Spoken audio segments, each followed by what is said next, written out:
your home for Kings talk and so much more. Live and vocal. Allen Stiles on Sacktown Sports. Yes. We have made it to Friday. Allen Stiles, Sacktown Sports, taking up to 2 p.m., taking you up to the latter part of your day. And by the time we're done here in 4 hours, you'll be staring the weekend smack dab in the face. And on the way, we're talking about your Sacramento Kings, the fallout of the 2024-2025 season. What's next for the Sacramento Kings? You know, to be completely honest with you, these situations are interesting because there's only so much time you want to spend on the past as we want to look towards the future. But the future is a bit shaky. But what we do know is that we're going to go to bed, God willing. We're going to wake up in the morning. We're going to do it again over and over and over again. And there will be another season of Kings basketball. The question is, will they be in a better position than they're in right now? And that's what we're going to be breaking down. The offseason is here. You know, when we were doing the show in front of Doco, which feels, honestly, the show at Doco was what, 2 days ago? 48 hours. It legitimately feels like it was 2 weeks ago. That's how much has happened. For those who don't know, we basically made 4 different shows before the show that went on air yesterday because after the game, we did a post-game prep show. Then we had to do a Monty McNair got fired show. Then we had to do a Scott Perry has been hired show. Mm-hmm. And then we had the exit interviews that we found out were going at 11 o'clock. So I'm so tired, and I get it. It's a fun job, all the stuff like that. But like we basically made 4 shows that then went to air with 1 show yesterday. It was a lot. Well, I don't get tired. That's a good thing about the Allen Stiles Show. We're going to help Kyle out these next 4 hours. I don't get tired.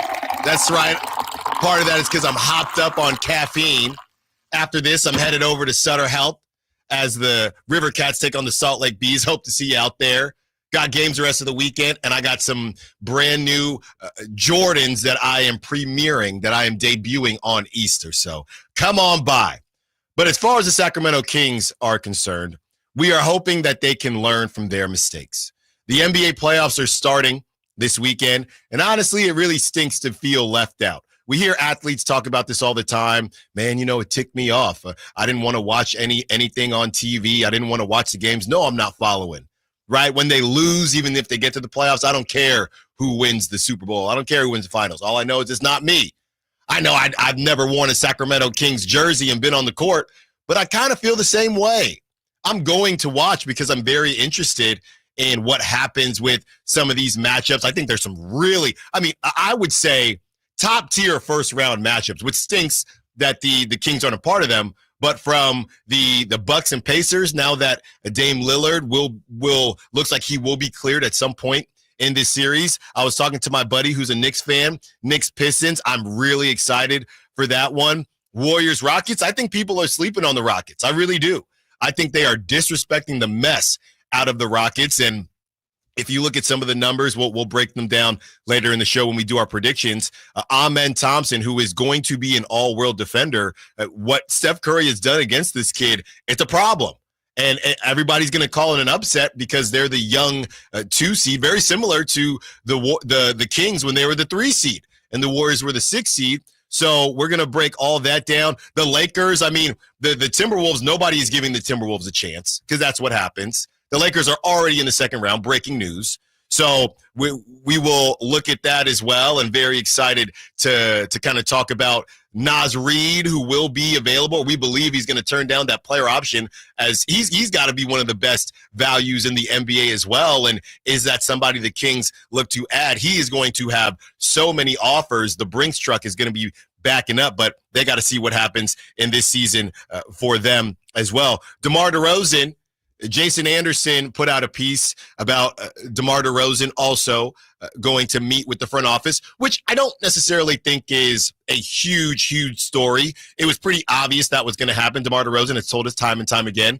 He just finished his 16th season, heading into his 17th season, and he's not here to mess around. There's no time for games. I have buddies that are still dating, okay, and we're around the same age. And they've talked about the difference in dating now when you're in your mid-30s to when you're in your late 20s or early 20s, things like that.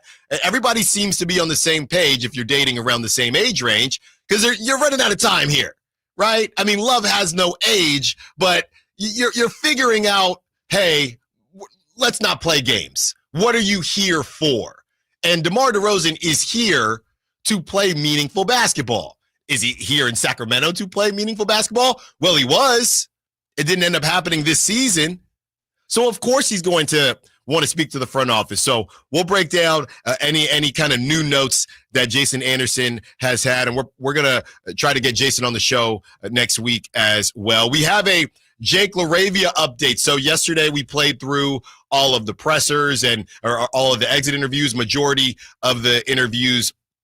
As far as the rotation is concerned, Jake Laravia went later in the day, but he did speak on his thoughts as far as free agency is concerned and whether or not he thought Sacramento was a good fit.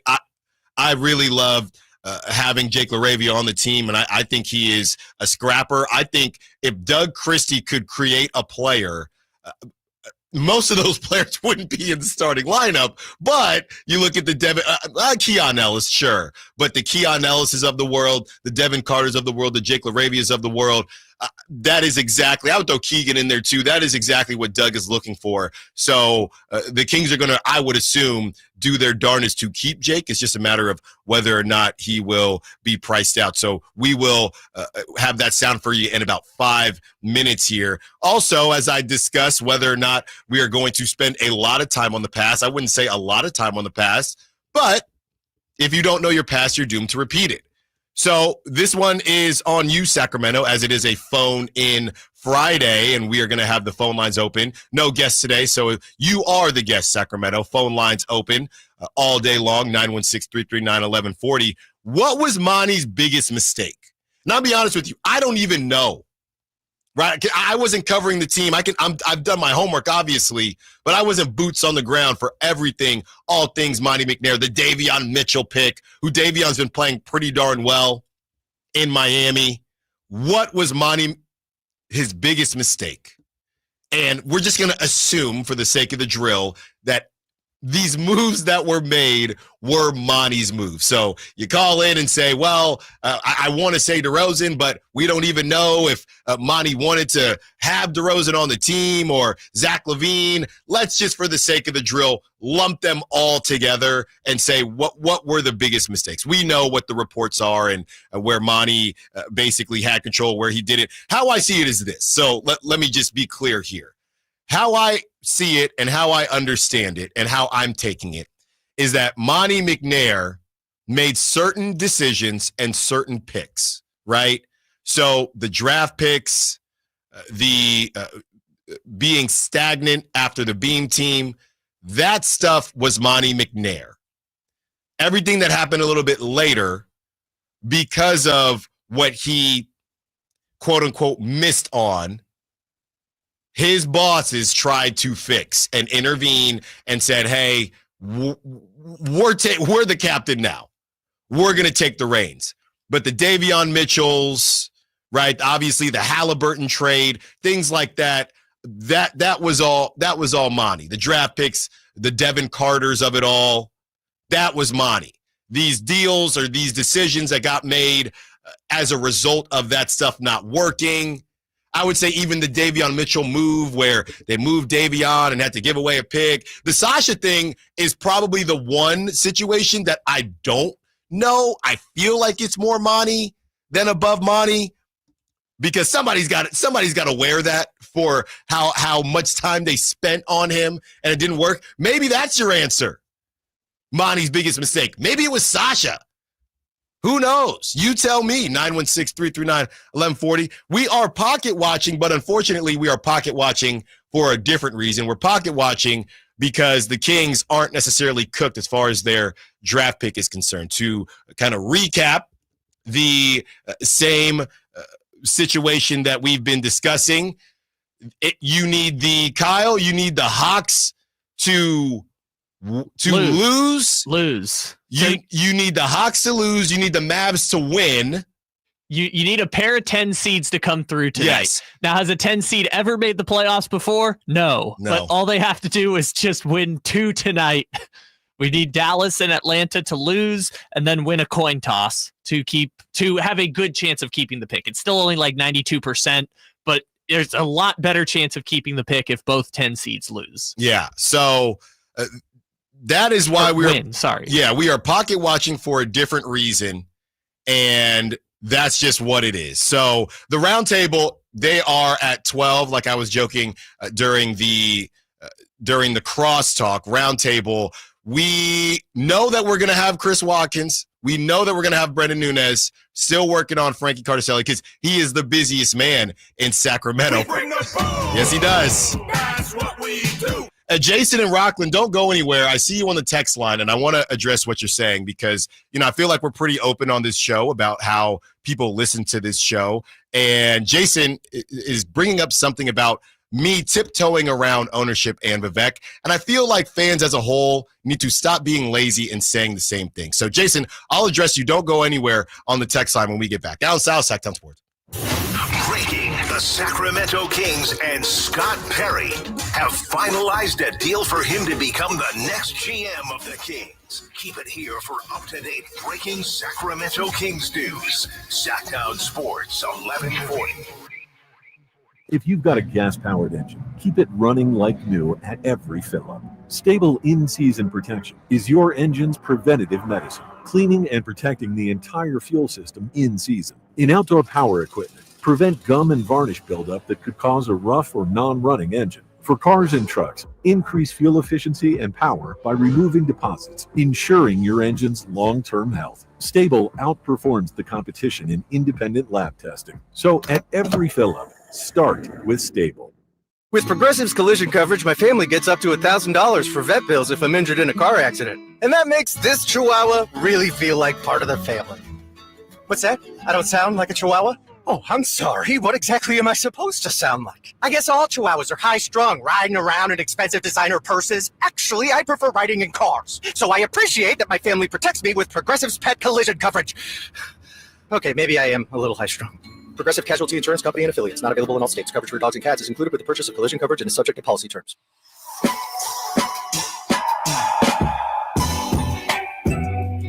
Allen Stiles. Watch the show on youtube.com/Sacktown Sports 1140.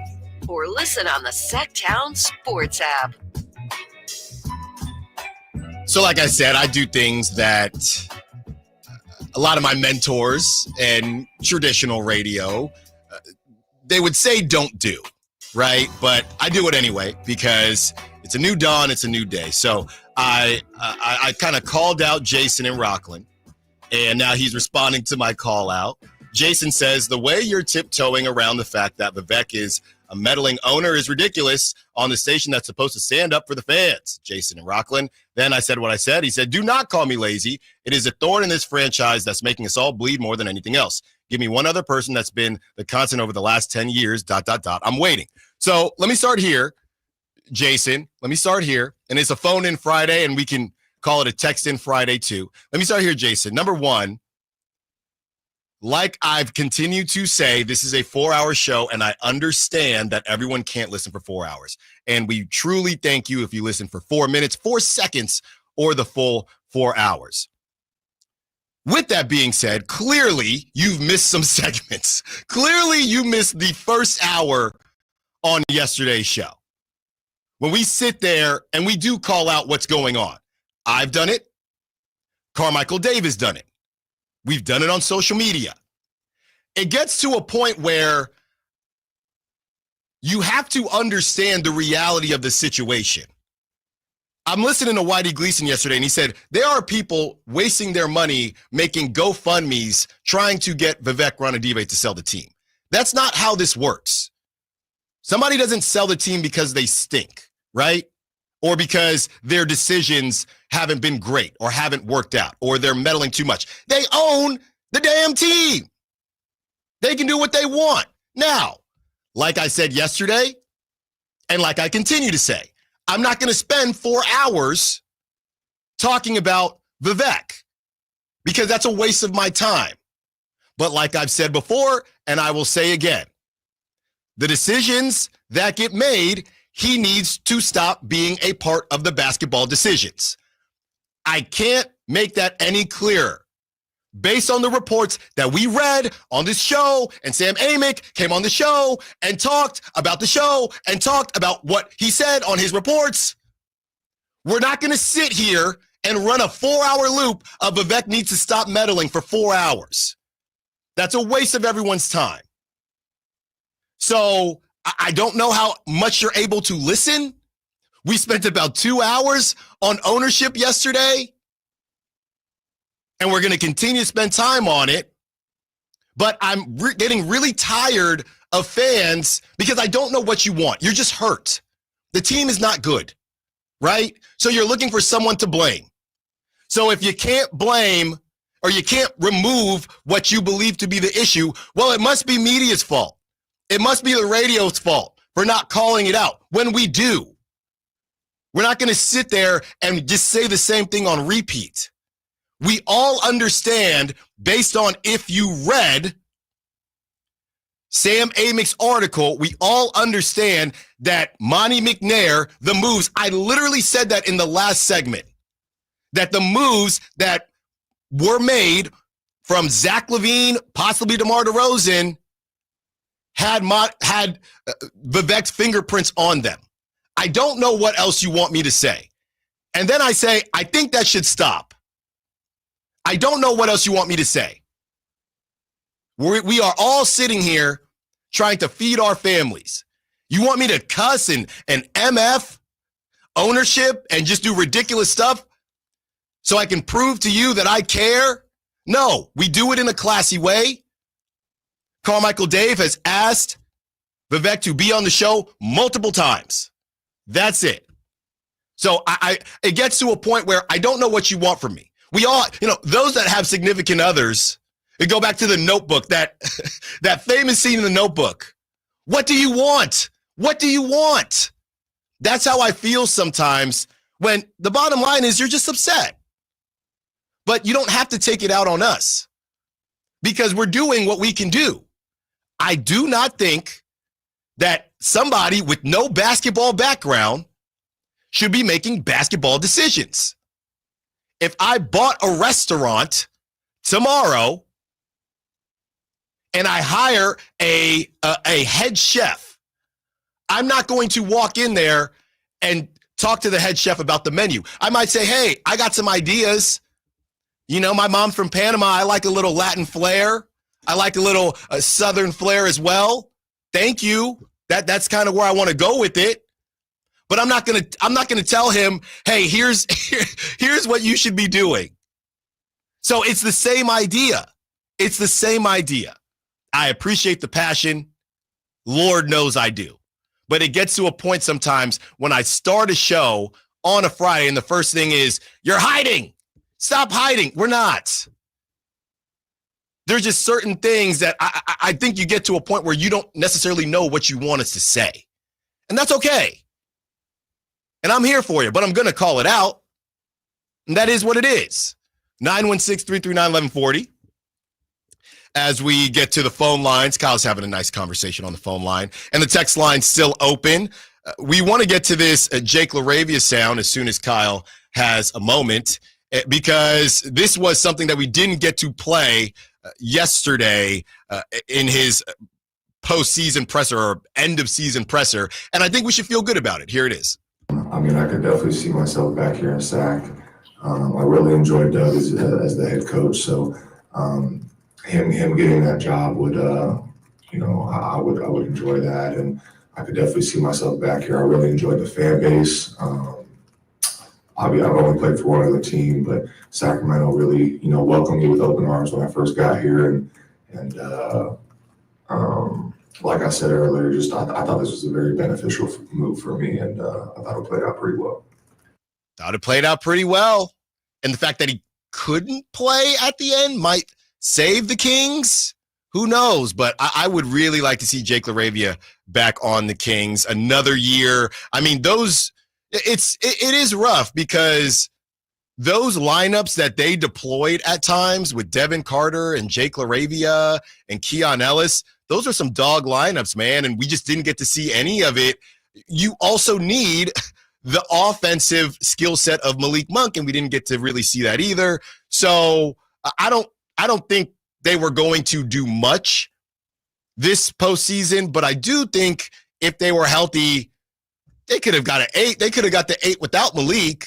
But at the very least, they wouldn't have got embarrassed like that against the Mavericks. I had the sheet with the numbers earlier, but if I remember correctly, the max they can offer Laravia is like 1 for 5.1, 2 for 10.6, 3 for 16, and I think it's like 4 for 23 or something like that. And I would imagine 2 for 10.6 with maybe an option is the most likely, but we'll see if, like you said, Jake gets an offer from someone else. He has just enough on tape to give us hope and just enough on tape for someone to say, I can pay a little bit more than that. And then Jake would have a decision to make. 916-339-1140. Let's go to Rick. Wants to be part of the conversation. What's up, Rick? What you got for us? Hey, guys. Great show. I just think everything going on shows how tough it is to run a team. Vivek's interference, you just wonder what was going on the whole time, because it seemed like Mike Brown was starting to lose the team a little bit. He was more barking than complimentary, pointing out things they weren't doing. So the Kings were kind of starting to – you go from a coach of the year to a team that's holding on and kind of spiraling a little bit downward. It's just a tough thing. As far as Monty McNair, you kind of wonder why Sasha left. And looking forward you kind of wonder if the Kings are going to be an attractive spot. I'm super happy they made the playoffs this year, but boy, the last year and a half or so, it just seems like it's been a situation where you're holding on. And as far as Vivek going, it's just, I don't know if that's the right thing or not. It's just so difficult to run a team and be consistently good year after year. Yeah, thanks for the call, Rick.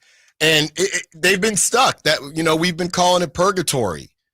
And that's really what it's been. The reality is CEOs, owners, executive people in power, they have their brands, if you will, or they have their business plans that they want to adhere to, right? You work for a certain company and they say, our goal is to be acquired. You work for a different company, they say, our goal is to make money and we don't necessarily want to be acquired, but if it makes sense, we'll do it, right? I've worked places where the number one goal is to get acquired, and they never did, but that was the number one goal.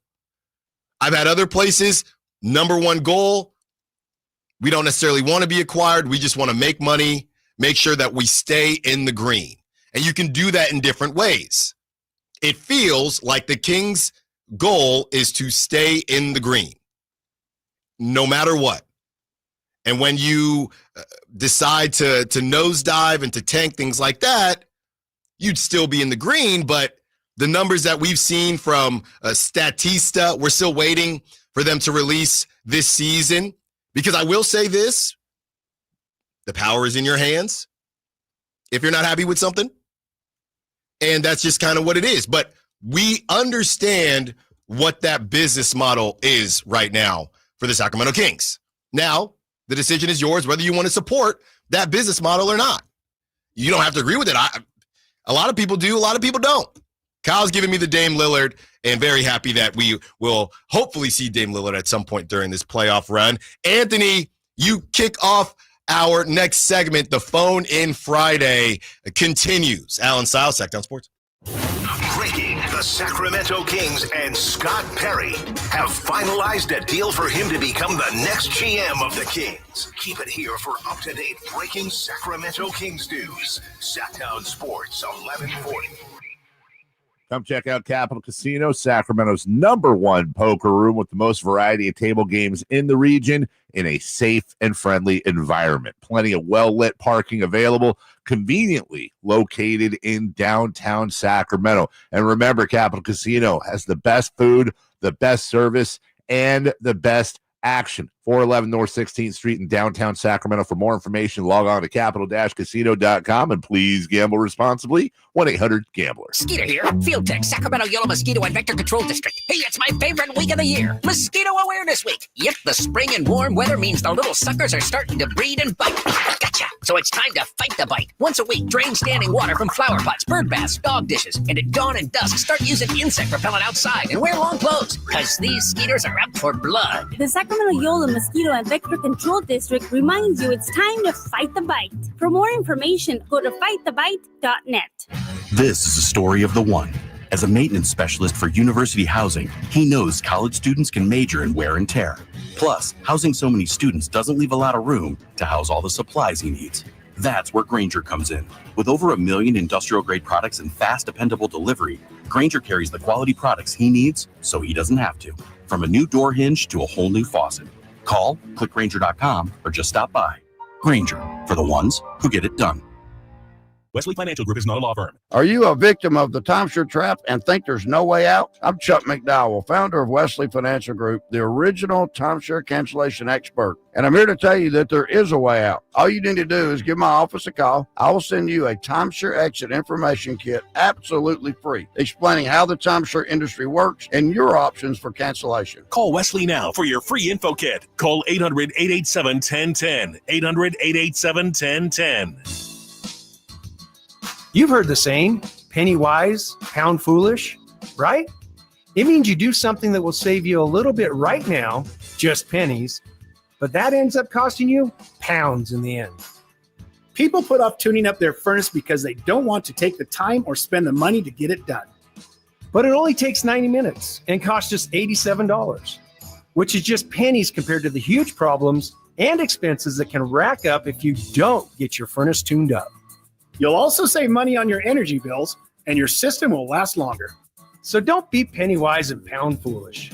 Call Bell Brothers for a precision tune-up and professional cleaning today. Our number is 916-444-1234, or find us online at thenosurpriseguys.com. The No Surprise Guys, Bell Brothers. Hello, Sacramento. I'm Emron Plotty, owner of True Sports Cards and Collectible Store here in Rockland, California, and the host of the True Sports Cards Show that airs right here on Sacktown Sports 1140 every Saturday from 10 to 11 a.m., where we discuss the latest trends, hottest products, and deliver exclusive interviews with other industry leaders. And don't forget to visit our shop, True Sports Cards, at 6661 Stanford Ranch Road in Rockland, and see what we have for all your sports card and memorabilia needs.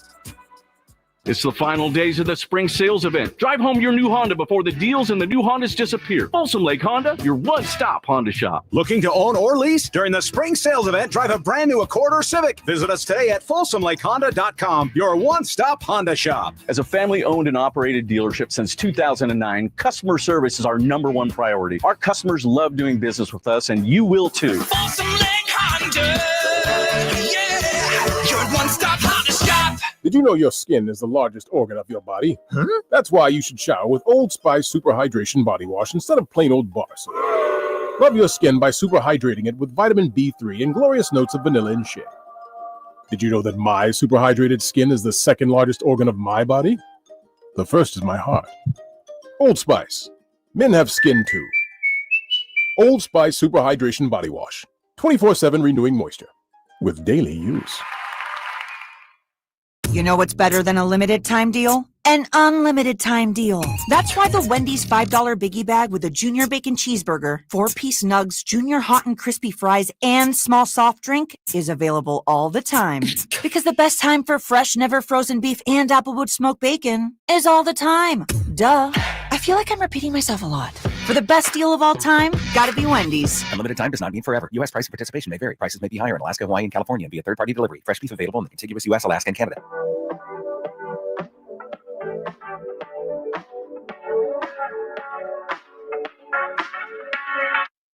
Your home for Kings talk and so much more. Live and local. Allen Stiles on Sacktown Sports. Just closing the loop on Jason in Rockland. Jason said he doesn't get to listen all the time, and thinks we're doing a good job. So I appreciate you, Jason, and shout out Rockland. I understand this is a tough time, a tough situation. Just know we got your back, Jason. You know, this is the home of the Sacramento Kings, but ever since I turned the mic on out here for the first time in the 916, it's never been Homer Radio, and it will never be Homer Radio. I will look at different approaches and look at something from the optimistic view and the pessimistic view and the realistic view, but this has never been Homer Radio. And we got your back as much as we can, Jason. So appreciate you listening. I see all the texts coming in, and we're going to read as many as we can. Appreciate all y'all on a phone-in Friday. And speaking of a phone-in Friday, Anthony, who used to work within the Kings entertainment organization or entertainment department, says he might have some insight for us. What's up, Anthony? Happy Friday. What you got for us? Hey, man. Happy Friday. Great show. I love listening to you guys, man. I appreciate you taking the call. Appreciate you, man. Yes, sir. So, yeah, I mean, for myself, I got an opportunity to work with the Kings for a couple seasons during that kind of uprise, that 18, 19, 19, 20 year, when we started to see some real promising things from the organization and some real promising things moving forward for this Kings team. And Fox was emerging and things of that nature. But just watching it from a basketball perspective and being a guy who played college ball, coaching ball, there's so many different pieces to what's going on. And this year was just an unfortunate series of events that occurred, starting with Mike Brown getting fired. That was definitely unexpected. And I think that kind of started a tailwind of things that started occurring. And then we've, of course, seen that happen with Memphis and Taylor Jenkins, and also with Mike Malone in Denver as well. But as far as us is concerned, it's a solvable situation. It's definitely solvable. There's a lot of great pieces on this team that can continue to develop. And, listening to Sabonis talk was great to hear that he wants to be involved in decision-making. It sounds like he wants to be here. And there's so many different things that can happen in the summer that can right the ship and get these guys back into space where they're competitive again.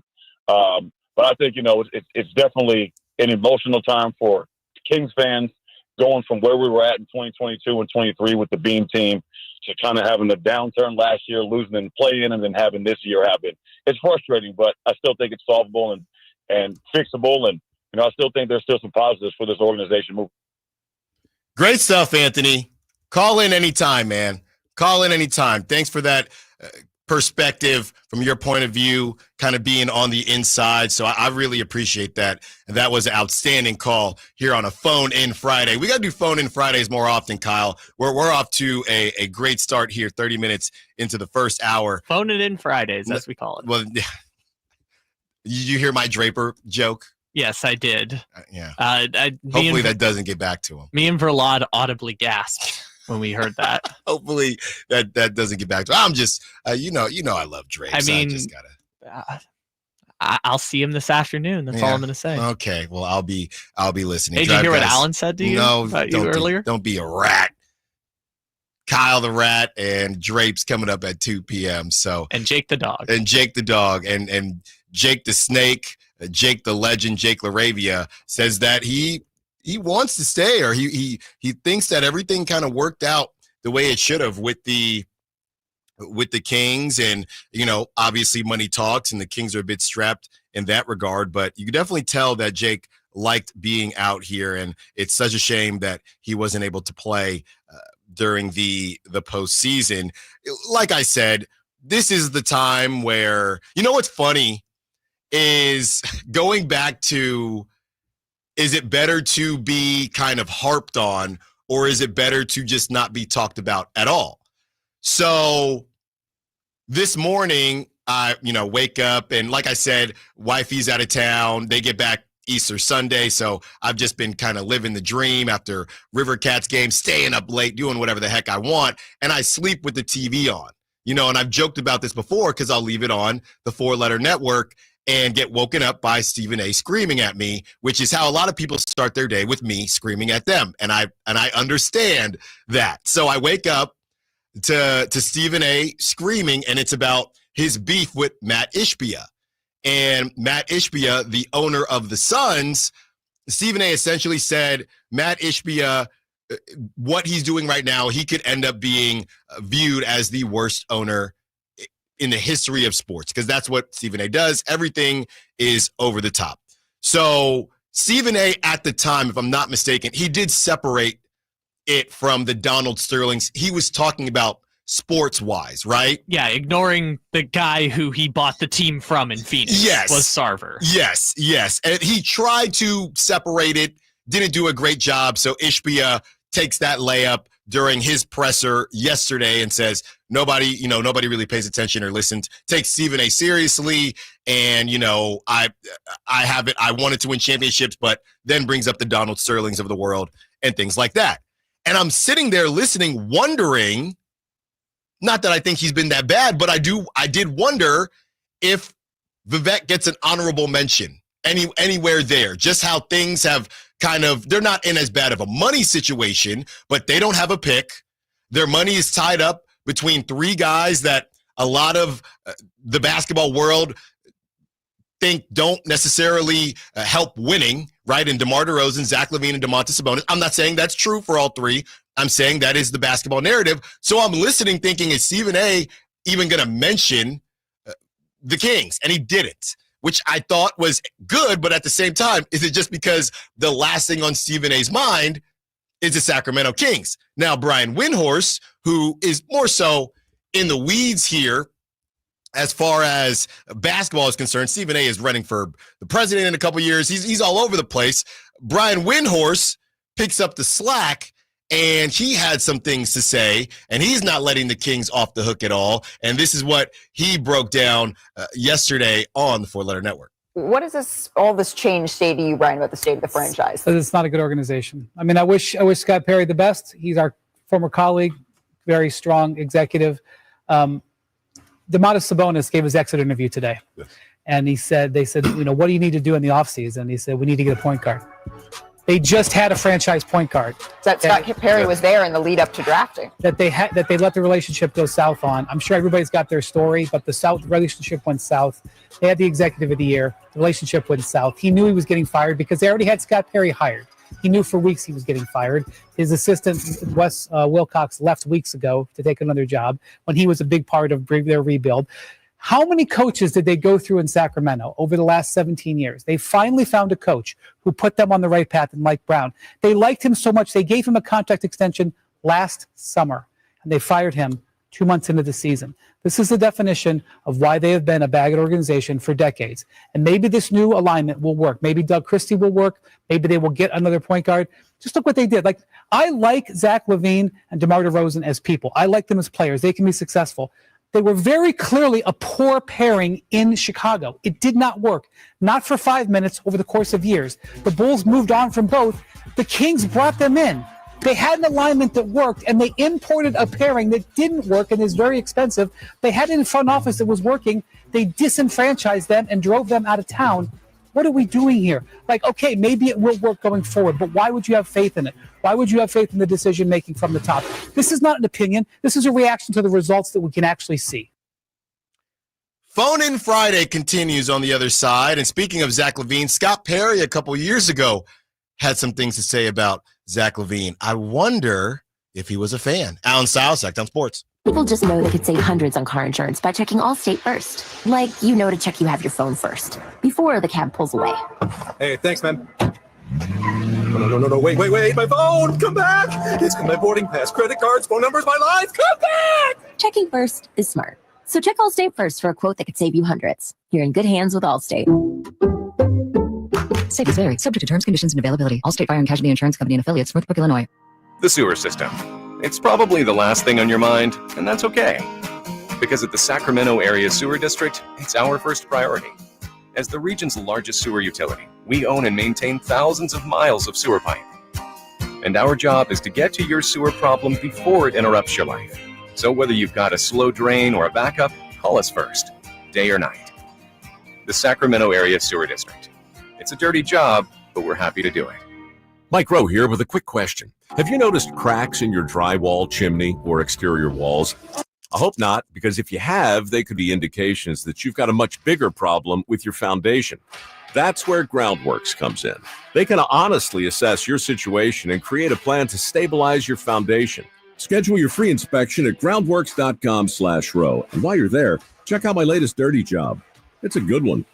Licensed in all states where work is performed. See website for details. What's up? We're talking to Chad Hoblet of Hoblet Dodge Chrysler Jeep Ram and Woodland. Ram Truck Month, it's back. Chad, tell me about the deals happening at Hoblet. Only Hoblet can get you a deal this good on the best selection of new Ram trucks. Right now, save up to $15,000 off MSRP on the new 2025 Ram 1500 Tradesman Sports. And with 500 new Ram trucks available, your perfect Ram is waiting for you at the Hoblet Ram Truck Center. And aren't you the #1 Ram truck dealer in California? Yeah, we consistently rank #1 in California thanks to our unique selection of Ram trucks. Plus, people love our new certified pre-owned supercenter with over 200 vehicles available and over 50 under $20,000. There's only one thing to do. Search, select, and save through their whole inventory at HobletDodge.com. Unbeatable prices, unbeatable selection. Nobody beats Hoblet, period. 15,000 total net savings after 10,000 factory rebates and 5,000 dealer discounts. Rebates include 8,000 West and National Consumer Cash, 1,500 Conquest dealer cash. Must own or lease Ford, Chevy, or GMC brand vehicle. 500 on-the-job upfit. Must show proof of $500 eligible upfit. 5,000 net savings. Sample VIN 616-182. See dealer for details.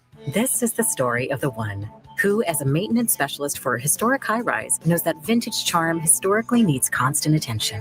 Which is why, when it's time to upgrade turn-of-the-century mechanicals, they turn to Grainger. With easy access to 1 million-plus products and the scale to deliver when and where you need them, the right tools and supplies are never far away. So the one can keep that vintage building running like new. Call, click Grainger.com, or just stop by. Grainger, for the ones who get it done. Progressive knows when you own a boat or RV, it's like you're automatically on vacation, even if you're actually a marriage counselor in the middle of couples therapy. But in your mind, you're camping in Acadia, puttering around Frenchman Bay. Your boat and RV are both protected. You're lobster drenched in butter and... Uh-oh, did your clients just notice you weren't listening? Quick, do the thing where you just repeat back exactly what they said, but as a question. They bought it. Now back to Maine, earning an automatic discount bundling your boat or RV with your home or auto. Progressive Casualty Insurance Company affiliates and other insurers. Not available in all states or situations. Only one radio program captures the excitement of hunting and fishing as it happens. The award-winning California Sportsman with Sep Hendrickson. Only California Sportsman takes you where the action is. Live on the water, live in the blind, and live with the top pros and experts in outdoor sports. California Sportsman with Fishing Hall of Famer Sep Hendrickson is your premier destination for all things outdoors. Sep's Saturday Morning Outdoors. Ultimate Bass and California Sportsman, 5 a.m. to 8 a.m. Saturdays on Sacktown Sports 1140.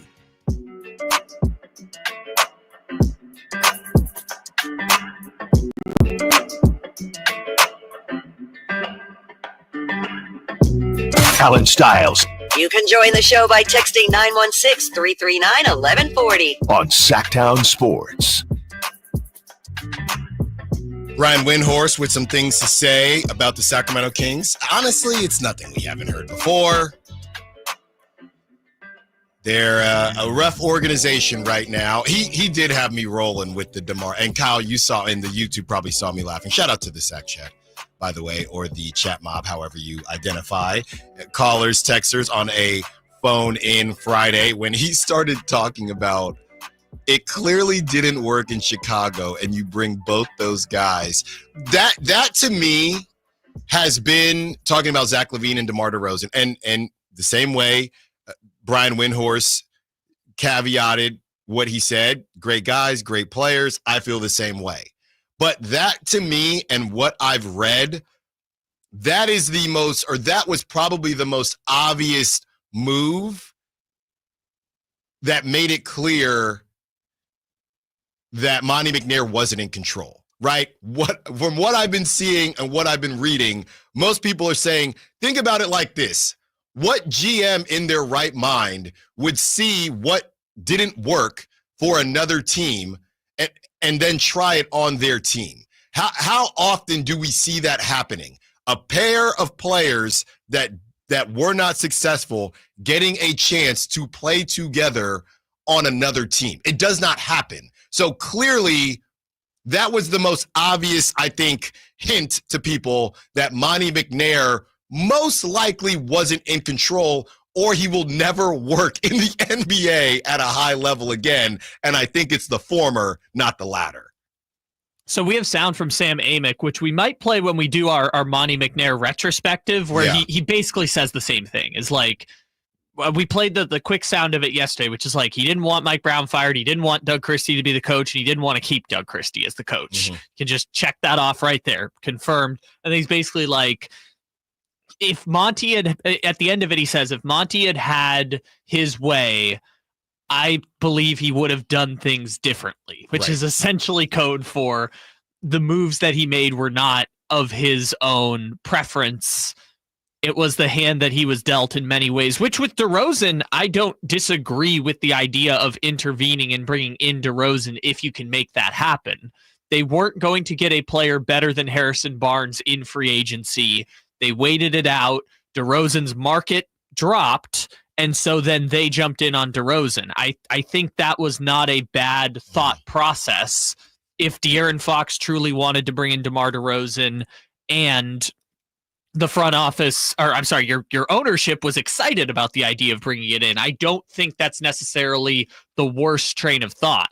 With the Levine one, that's a little different because you're trading away an all-NBA point guard to, as Brian Windhorst said, import a pairing that did not work in Chicago. And I think Windhorst hit it on the head with like the most frustrating part about all of this is like, even if it works with Doug Christie, presumably, and Scott Perry, you're just getting back to where they literally were a year ago, and you just blew the whole thing up. Let's hear from Scott Perry on one of those players, Zach LaVine. So at this time, Scott Perry, NBA executive, this was from November 20th. This is when it was posted on social media. November 20th, 2023, and he was asked about Zach LaVine, and this is what he had to say. No question that Zach LaVine can score the basketball. He has proven that his 9 years in the NBA. I know this is his 10th season. He shot the ball well. He's a career 38% three-point shooter, explosive athlete. He has proven that he can score the basketball. Next thing that I look at, does he impact winning? Zach LaVine has been to one playoff series in 9 years. So he's played a total of 4 basketball games, 4 playoff basketball games. So now I say to myself, I'm looking at paying 40 this year, 43, 46, and 49 million in subsequent years for a guy who, to this point, has not impacted winning to the level that his money says he should impact. So there's not a real match there, in my opinion. Now, as I look at the teams, and you bring up a good point, Mo, when you start talking about him as a third option, which I think is the best fit. That was in 2023. We're in 2025, and I would say, you know, the injuries happened with Zach LaVine and then went on to have a really good season this past season. A lot of it was with the Bulls, but I do think, you know, he's pretty similar with the Kings as well. The end for me is the issue, right? Because you look at what the Kings have going on, and your 2 highest paid players, I know Domantas Sabonis is a little bit confusing offensively, but basically your 2 highest paid players by a lot are best fits as third offensive options. That is a problem. That's a problem. Yeah. And that's the thing we talked about even before Monty McNair was gone, is like, we talk about how do teams make a leap, and we were talking about Devin Booker. It's like you take someone else's number 1 and you try and make them your number 2. The Kings are in the weird spot now of saying we need to take the number 2 that someone else doesn't want and make them our number 1 and see if that complements better with Zach LaVine's game, because that's just the situation they've been dealt. And I feel like if Zach LaVine made $20 million instead of $45 million, I don't think anyone would have the complaints about Zach LaVine they have. No. It's just a contract thing. And that's the same thing with Domantas Sabonis. What we did with Domantas Sabonis against Zubats yesterday, Zubats making a fraction of what Domantas Sabonis is making. Going back to one of our calls here on a phone-in Friday, I believe it was from Anthony, there is a way out of it, right? And a lot of people have talked about whether or not Domantas Sabonis is going to ask out and things like that. When it comes to DeMar DeRozan, as messed up as it sounds, in a way, you kind of need him to, because you need if you're going to pay Domantas Sabonis $40 million and Zach LaVine $40 million, that third person has to pull it all together. And DeMar DeRozan, for as good as his numbers were, doesn't pull it all together. Or I would say the option is having a number 3 or even a number 4 who, if you're a non-luxury tax paying team, I should say, because the answer is you could just pay luxury tax, or have someone on the rookie scale contract be your number 3. And those are hard to find. Well, who's a player who immediately comes into the NBA in year 2 and year 3 and is immediately a number 3? Now, the obvious answer here is that the hope was that would be Keegan Murray. That's the obvious answer. The number 4 pick and Keegan Murray.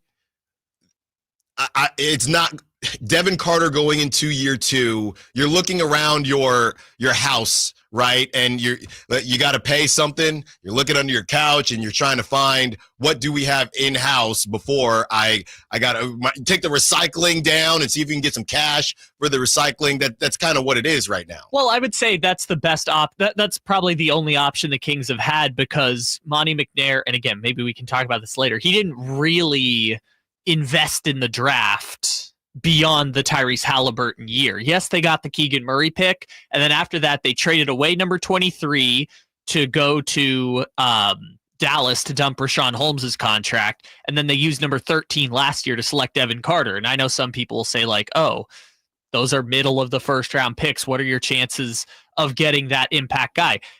The 76ers took Tyrese Maxey with the 21st pick in the draft, and then took Jared McCain 2 years later with the 16th pick in the draft. Yeah. It is doable. The other part of that from the 916, but when he is a number 3, he doesn't play well. DeRozan was 1, Malik was 2, and Zach was 3, and didn't play well in those games.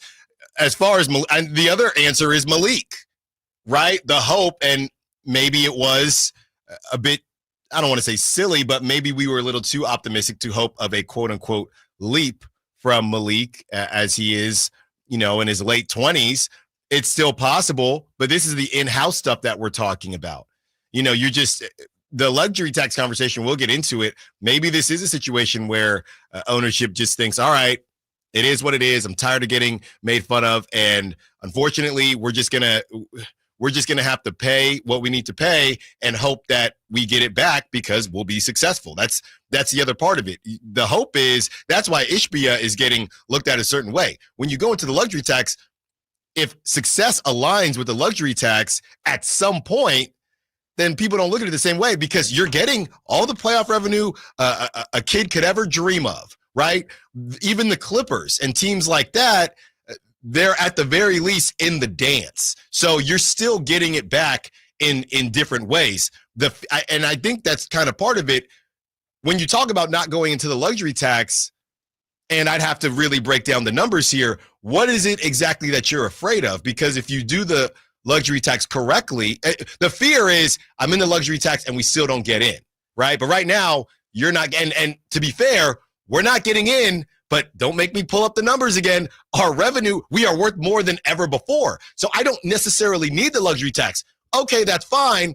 But people are starting to understand that you don't care that much about winning. And eventually it's going to catch up to you. I don't know when, but eventually I would believe that it would. That's why we should just, not we, the collective we, but people in professional sports should stop framing it as teams are spending money. Yeah. These are investments. You are investing in your team by spending more on coaches, spending more on players, spending more on facilities. You are making investments that will lead to a successful organization. We take a look back at Monty McNair and his tenure in Sacramento. What was his biggest mistake? You tell us. Was it trading Halliburton? Was it drafting Davion Mitchell? Was it Sasha? It's a phone in Friday, 916-339-1140. Also, don't move a muscle. We'll tell you how the Kings can keep that draft pick. Allen Stiles, Sacktown Sports. Breaking: the Sacramento Kings and Scott Perry are finalizing a deal for him to become the next GM of the Kings. Keep it here for up-to-date breaking Sacramento Kings news. Sacktown Sports, 1140. This is the story of the one who, as a maintenance specialist for a historic high-rise, knows that vintage charm historically needs constant attention. Which is why, when it's time to upgrade turn-of-the-century mechanicals, they turn to Grainger. With easy access to 1 million+ products and the scale to deliver when and where you need them, the right tools and supplies are never far away. So the one can keep that vintage building running like new. Call, click Grainger.com, or just stop by. Grainger, for the ones who get it done.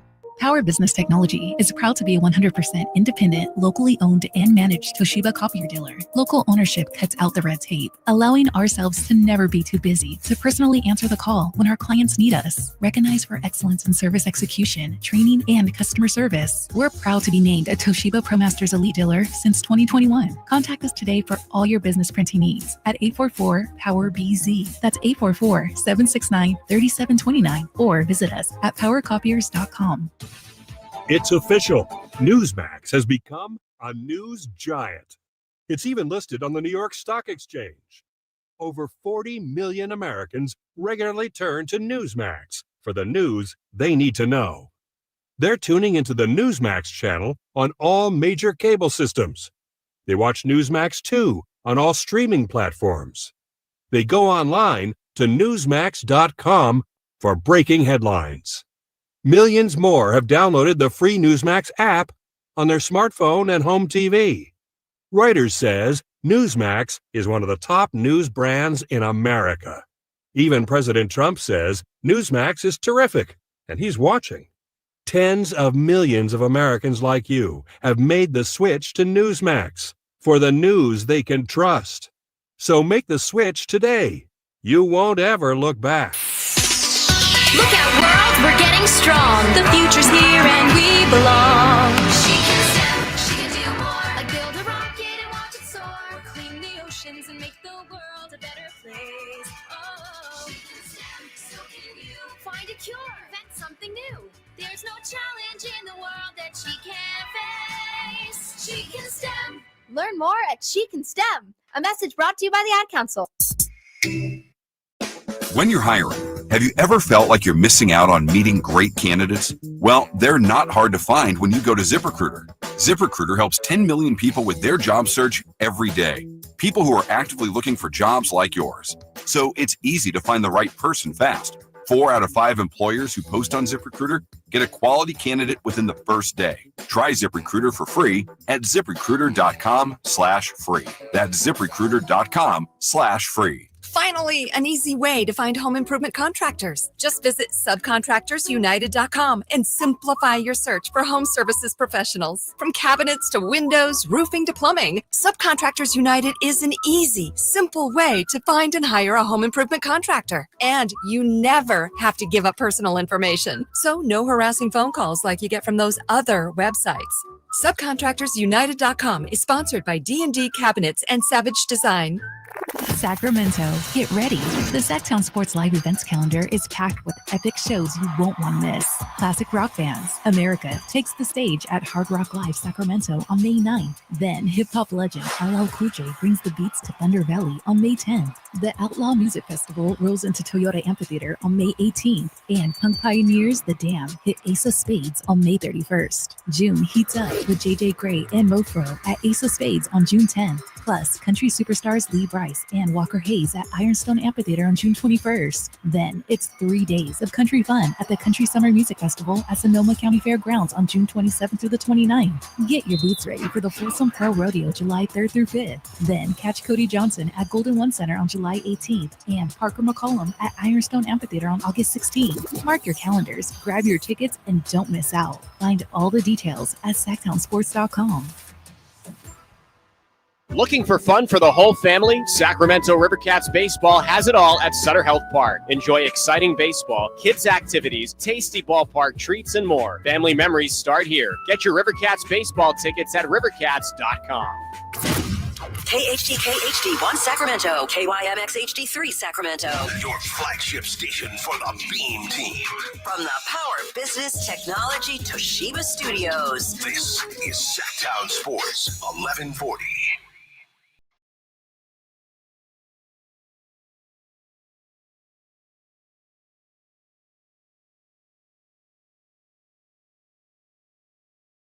Your home for Kings talk and so much more.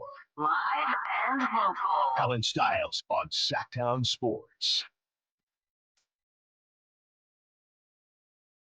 It's a phone-in Friday. Not phone-it-in Friday, but phone-in Friday here on the Allen Stiles Show.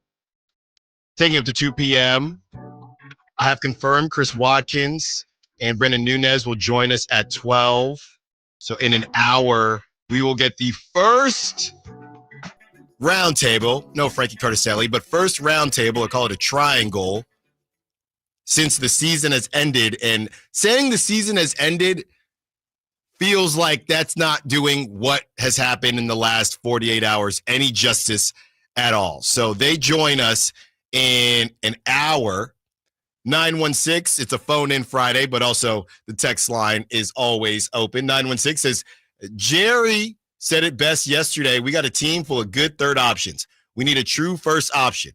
He said we need a player that is better than everyone on the team right now. And Kyle and I had a bit of a back and forth on this because I had some late night thoughts after the River Cats game, and I took to social media, and this is what I had to say. I said, the Kings just don't have a player teams are constantly scared of. The other pieces aren't good enough to combat that. Even during the Beam Team era, they've never had a game plan record. If you don't, that roster better be tight. You look at some of the teams that don't have a game record, I would say, and some would argue that Amen Thompson is a game record, but I would say the Rockets don't have a game record. Are we willing to call the Pacers? Are we willing to call Halliburton a game record? He does it in spurts. Yeah. I'm not going to say he's a full-on game wrecker, but he has been a game wrecker in the past. Yes, he's close. And what else did I say? That roster better be tight. They go out, they get Pascal Siakam. They've been flip-flopping on Miles Turner for about 12 years here. He's a free agent this summer. A free agent. He'll come back. Yes, he will. You hit on some draft picks. You got Nembhard. You got Benedict Mathurin. So that roster is tight. And Halliburton's right on that line. And made the Eastern Conference Finals the year they traded for Siakam. There you go. So these teams that, if we look around, Kawhi, when he's on the floor, game wrecker, obviously. He's not one of the top 10 players in the league anymore, I wouldn't say. You could argue it. But he still can be a game. And I would say James Harden is kind of a game plan record too.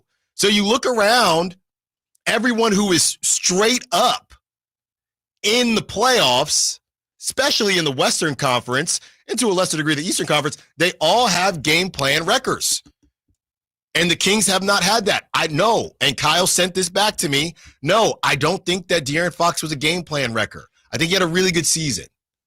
I think that Beam Team season he was, because people forget that during that Warriors series, before he injured the hand, he was excellent. Maybe he was during that season. I can feel you on that. He wasn't last season.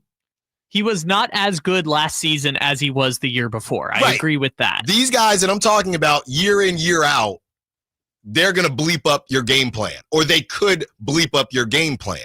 So Jerry Reynolds kind of on top of it as well. Really good third options. You could argue a second option for some of them, but nobody that, hey, this is the guy. Now, these guys don't grow on trees, don't get me wrong, and the Kings traded one of them, but you have to find a way to get someone like that. To agree with your point to a certain extent, because I don't want to do the revisionist history on De'Aaron Fox, but I will say the roster having to be tight, the Beam Team season, that roster was capital T tight. Not only did they have a blend of forwards and wings shooting, they also had no injuries basically the entire season. And to be honest, that's what's so interesting about these lineups, right? The problem with the Beam Team is that everything went right. You look around at the teams in the playoffs this season, the Timberwolves stunk to start the season. The Warriors stunk to start the season. That we basically learned what the ceiling was. That should have been the indicator for Monty. as that is a perfect way to bring it around to Monty's biggest mistake, because Monty should have been able to identify that everything went right that season. No injuries. Keegan Murray set the rookie record for threes. Kevin Huerter had the best season of his career. Domantas Sabonis, it was kind of a coming out party in a way. Yeah, made an all-star team again. De'Aaron Fox, it was a coming out party for him. Malik Monk was starting to find himself in the fold. Everything went right, and you lost in the first round.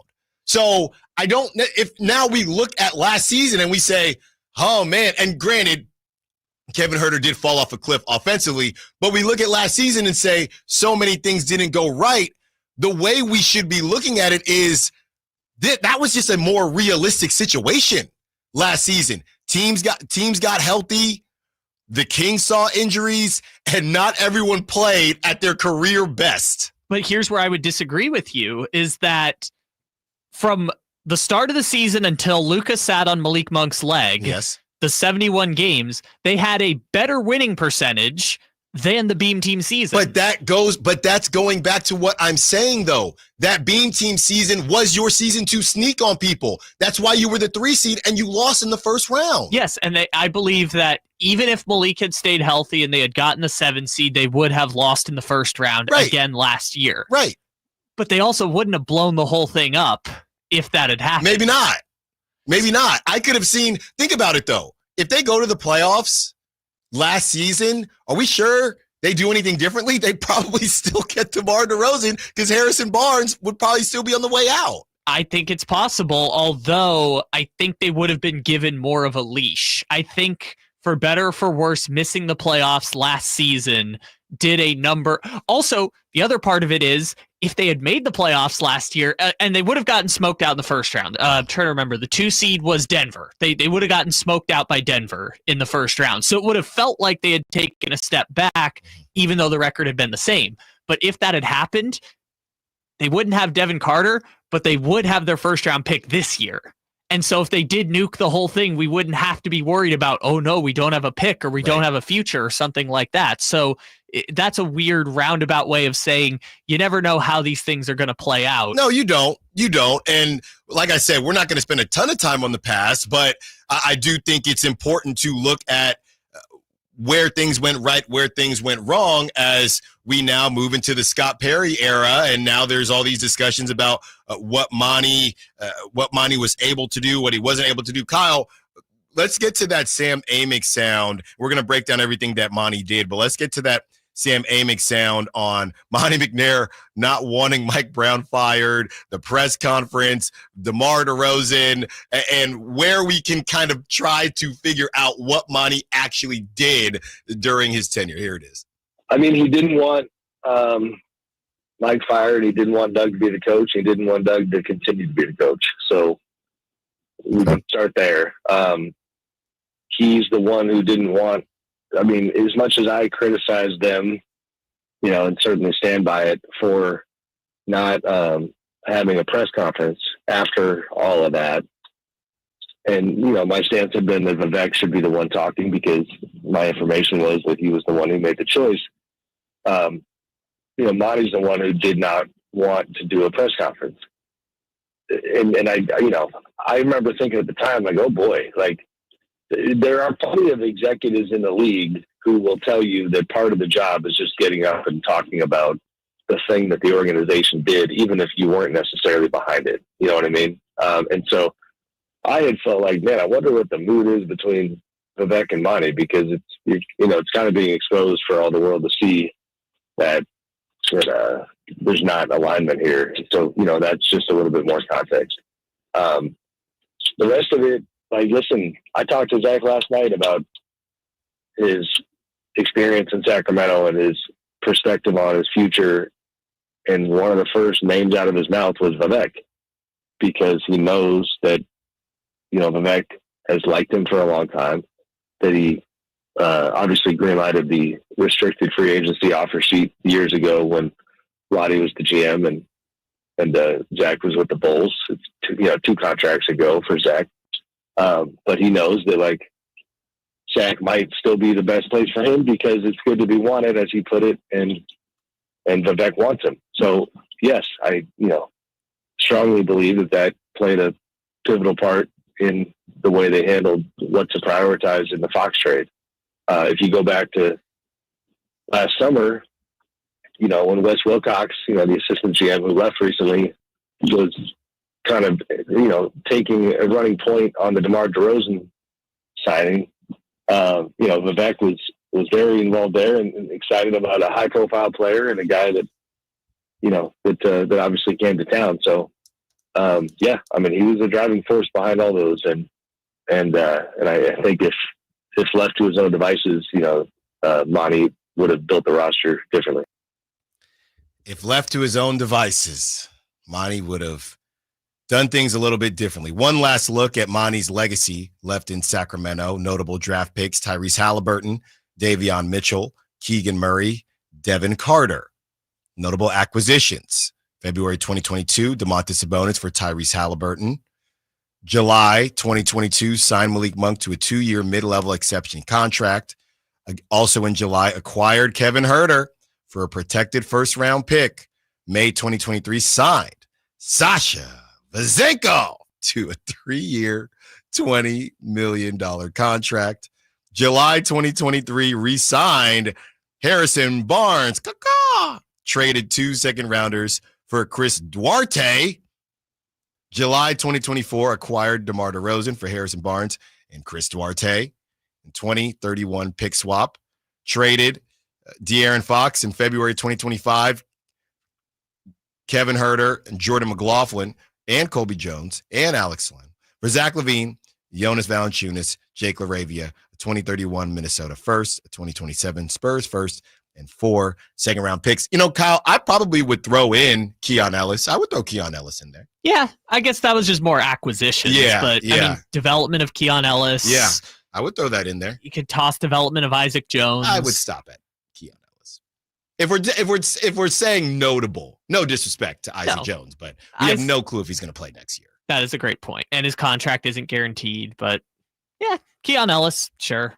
Yeah, and Dwayne is saying we left out the Trey Lyles trade as well. Yeah, that one's a little funky because that one really is the Marvin Bagley trade, but it happens to be saved because Trey Lyles was like a throw-in piece. Like there were 7 players in that trade. Right. None of them were on the teams that they started with a year later, except for Trey Lyles and Marvin Bagley, who obviously has been moved a couple times since. But I mean, Trey Lyles is nice. It's just, it was essentially Trey Lyles for the guy they picked Luka over. Yeah. Which, sure, I guess you could toss that in there. Trey Lyles is still a part of the team. Yeah. I mean, and I would say as a throw-in, that's what's so funny, right?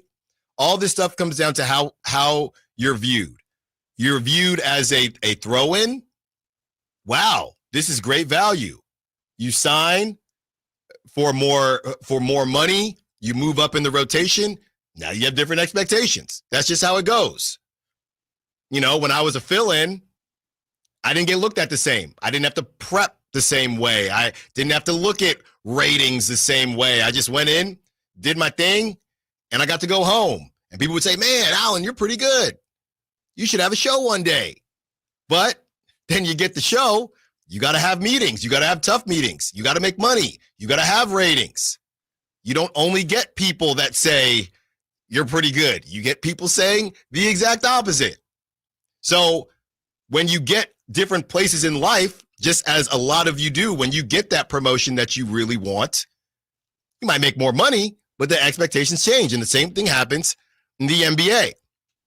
We're continuing with the theme of Monty's biggest mistake, but we do want to look forward as the futures of Domantas Sabonis, Zach LaVine, and DeMar DeRozan get laid out by Jason Anderson and Sam Amik. Allen Stiles, Sacktown Sports. On the move?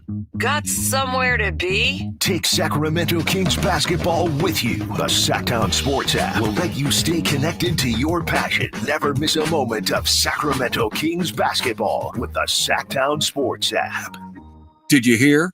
A recent stash of $10 gold Liberty coins from the 1800s has been found. These gorgeous gold coins are as bright and shiny as the day they were struck in the late 1800s, and less than 200 of these gold coins are available. Coin experts are calling this gold find an incredible opportunity. Call 1-800-917-4635. And you are guaranteed a $10 gold Liberty coin minted by the U.S. Mint in the 1800s. But with extremely limited availability, you must call now. These gold Liberty coins from the 1800s are still in uncirculated condition. That is history you can hold in your hand. To learn more, call 1-800-917-4635. Call now and you'll receive a free American Coin Collector's Bonus Package, a $40 value, free with every order. Call 1-800-917-4635 now to secure your $10 gold Liberty coins dated from the 1800s before they sell out. That's 1-800-917-4635.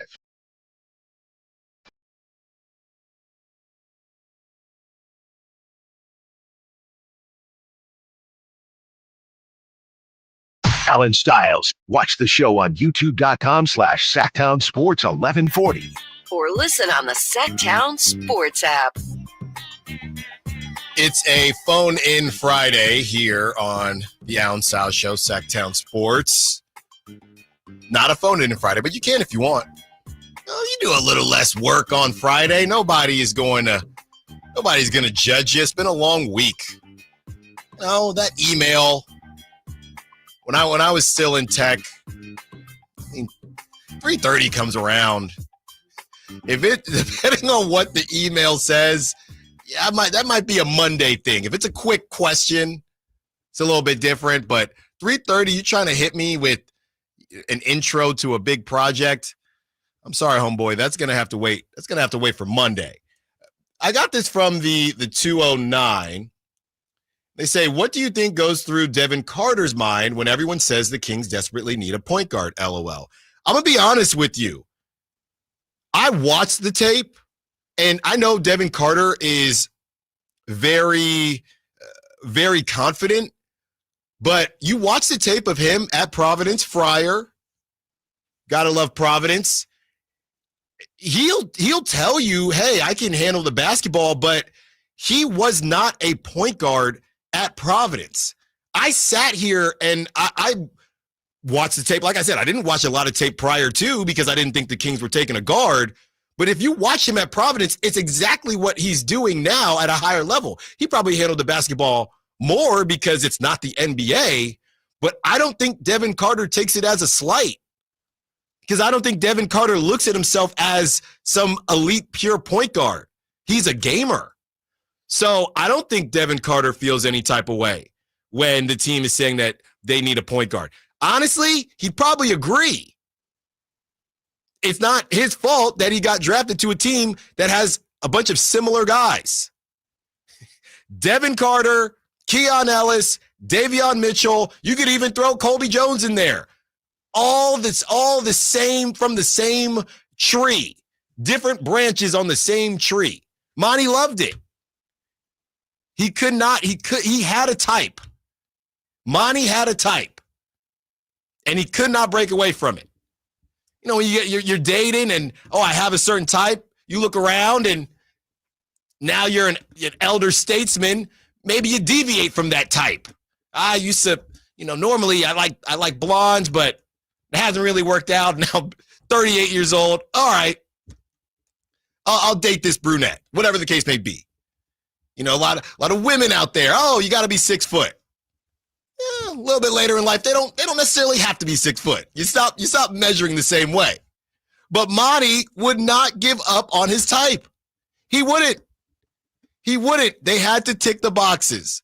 They had to be under 6'5". They had to be some type of guard. And they had to have questionable shooting. That's what it was. Outside of, and Keegan Murray was the aberration. You got your buddy that, that's not typically your type. That was Monty taking Keegan Murray.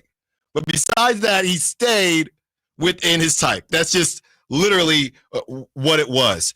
Kyle is handling a call right now. We're going to get to this Sam Amik sound as he lays out the future of Domantas Sabonis, Zach LaVine, and DeMar DeRozan, and here it is right now. It's messy's the word. Last night was wild, guys, and you can probably hear I didn't get a ton of sleep. I'm dragging this morning, and this, to answer your question, Jay, you had the game itself, but then you had the Game of Thrones vibe around the game when it was Rich Paul was in town. I did think it was wild and fitting that he was literally sitting in the seats where Rashae Fox used to sit. That's a hell of a way for this particular season to end. But Rich is, part of his, Andy Miller is his coaching agent, and Doug Christie is a Clutch Sports client. And so that was partly, Rich's presence, and he also represents Zach LaVine, and a hell of a twofer given the Kings situation right now. But in one corner, you had that camp, Domas's agent, Greg Lawrence from Wasserman was there. DeMar's agent, Aaron Goodwin, was there. And you just had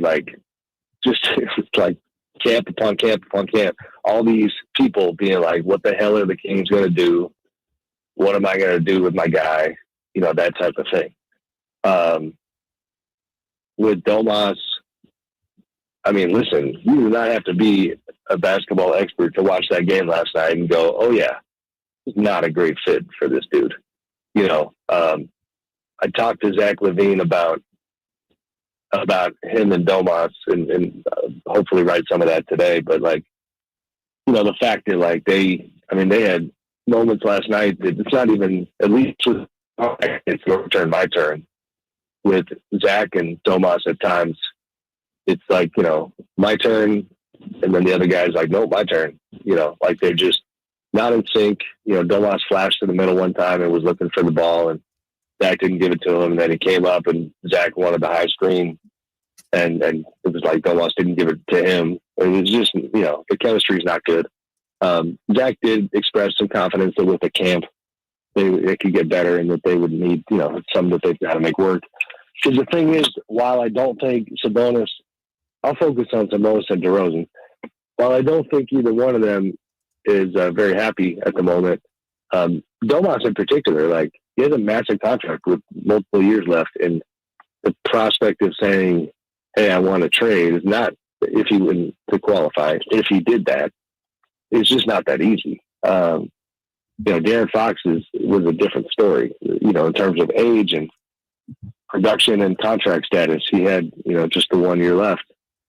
Change wise, we'll see what happens. If I had to handicap it, I feel like the odds are of DeMar being the one who might wind up elsewhere next year. We'll see what happens. Great stuff there from Sam Amik as he kind of breaks down what in the world was going on. And I actually talked to Sam Amik the night of the play, and it was a quick conversation, but I don't know what exactly he knew prior to, obviously, all this stuff coming out that Scott Perry had been tabbed weeks ago, but were they going to do it? If you never know with this crew, if they had got to the playoffs, I know everyone's saying that this decision had been made. Honestly, man, what we've learned is it's very emotionally based. Right? I don't know what would have happened. And look, I know I've been in situations where you think you have a job and they pull the job.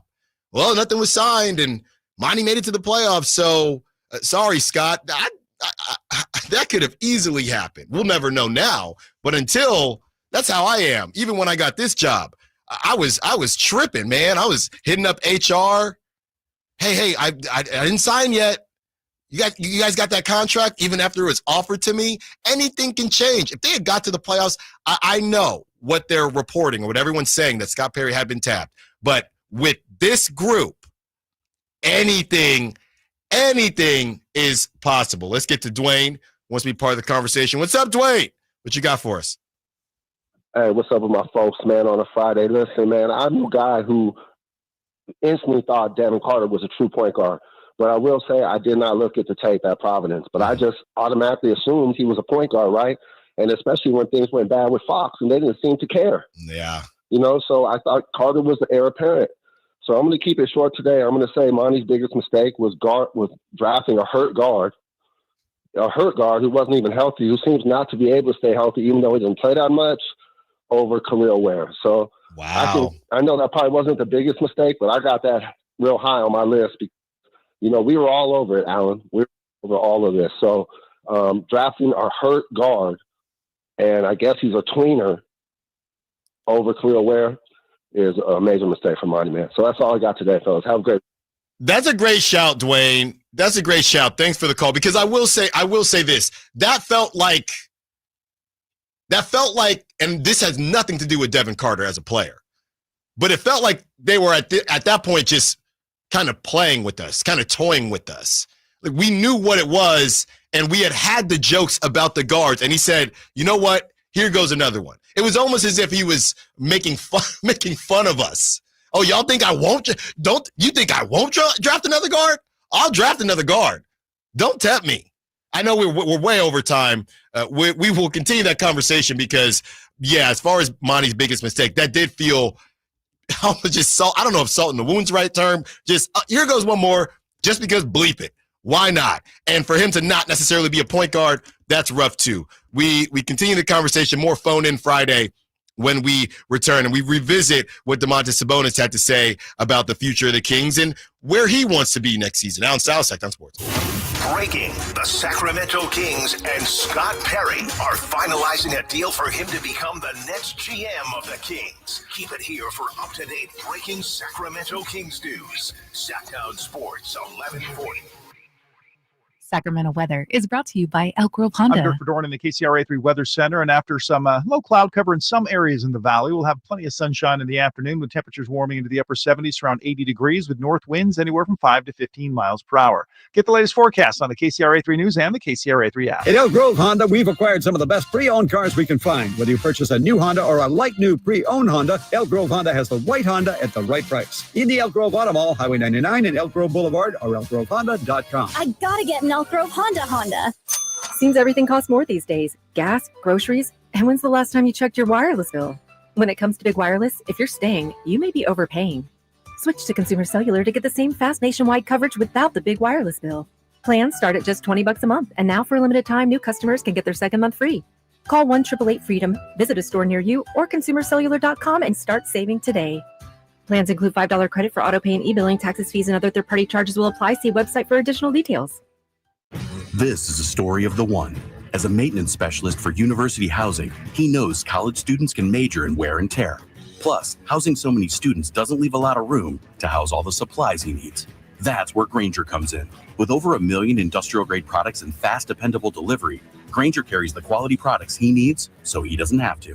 From a new door hinge to a whole new faucet. Call, click Grainger.com, or just stop by. Grainger, for the ones who get it done. Your old HVAC system could be costing you a fortune in energy bills and repair bills. Right now, Sierra Pacific is offering deep discounts, saving homeowners thousands of dollars. Savings that won't be available later this year. But you must act fast. We have to fill openings in our schedule next week. This limited time offer is only available if you book your installation for next week. Don't wait until it's too late. Call Sierra Pacific and lock in your savings today. Sierra Pacific Solar Heating and Air. The guys in the big red trucks. If you love golf but don't want to play the same 18 holes over and over, at Timber Creek and Sierra Pines, you get 27 holes of variety, so every round feels fresh. And with a Premier Club membership, you'll enjoy unlimited golf with a cart, unlimited range use, exclusive discounts, and 2 complimentary guest passes to share the experience. With pristine conditions, a scenic layout, and an award-winning reputation, Timber Creek and Sierra Pines is Sacramento's #1 rated golf destination. Stop waiting. Become a Premier Club member today at timbercreekgc.com. When I want to stretch out after a long day, my sofa needs to be comfortable, but it also needs to look attractive and inviting when guests come to visit. I am Frank LaRosa with a word about Naturewood Home Furnishings. We spend so much time on our living room sofas that we forget they're a focal point and a hint to our decorating tastes. Right now, during Naturewood Home Furnishings sofa sale, you can save on every sofa, including gallery-exclusive custom-ordered flex steel furniture.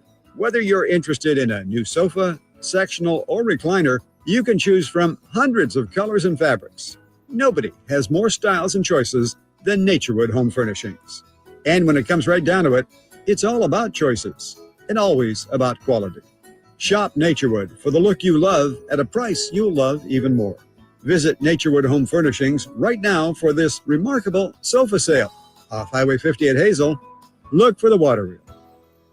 Spring is here, and that means gigantic savings for all your oil change needs at Jiffy Lube today. Get a $25 gift card with the purchase of any Pennzoil Platinum full synthetic oil change through May 31st at your local Jiffy Lube service center in the greater Sacramento areas. And don't forget about the additional $30 off online coupon at jiffylube.com. Terms apply. Valid email address required. See pennzoil.com/rewards for details. Jiffy Lube, a huge spring savings for you today. The hot weather is coming. Is your HVAC system ready for it? Let Lee's Air Plumbing and Heating make sure it is. Get to Lee'sAirPlumbingandHeating.com. Check out their $99 HVAC tune-up special. And let me tell you why Lee's Air Plumbing and Heating is the way to go. They took care of me when our heater collapsed over the winter, and Lee's set us up with a great new HVAC system that is providing comfort, value, and quality. Let Lee's Air Plumbing and Heating take care of you. License number 635355.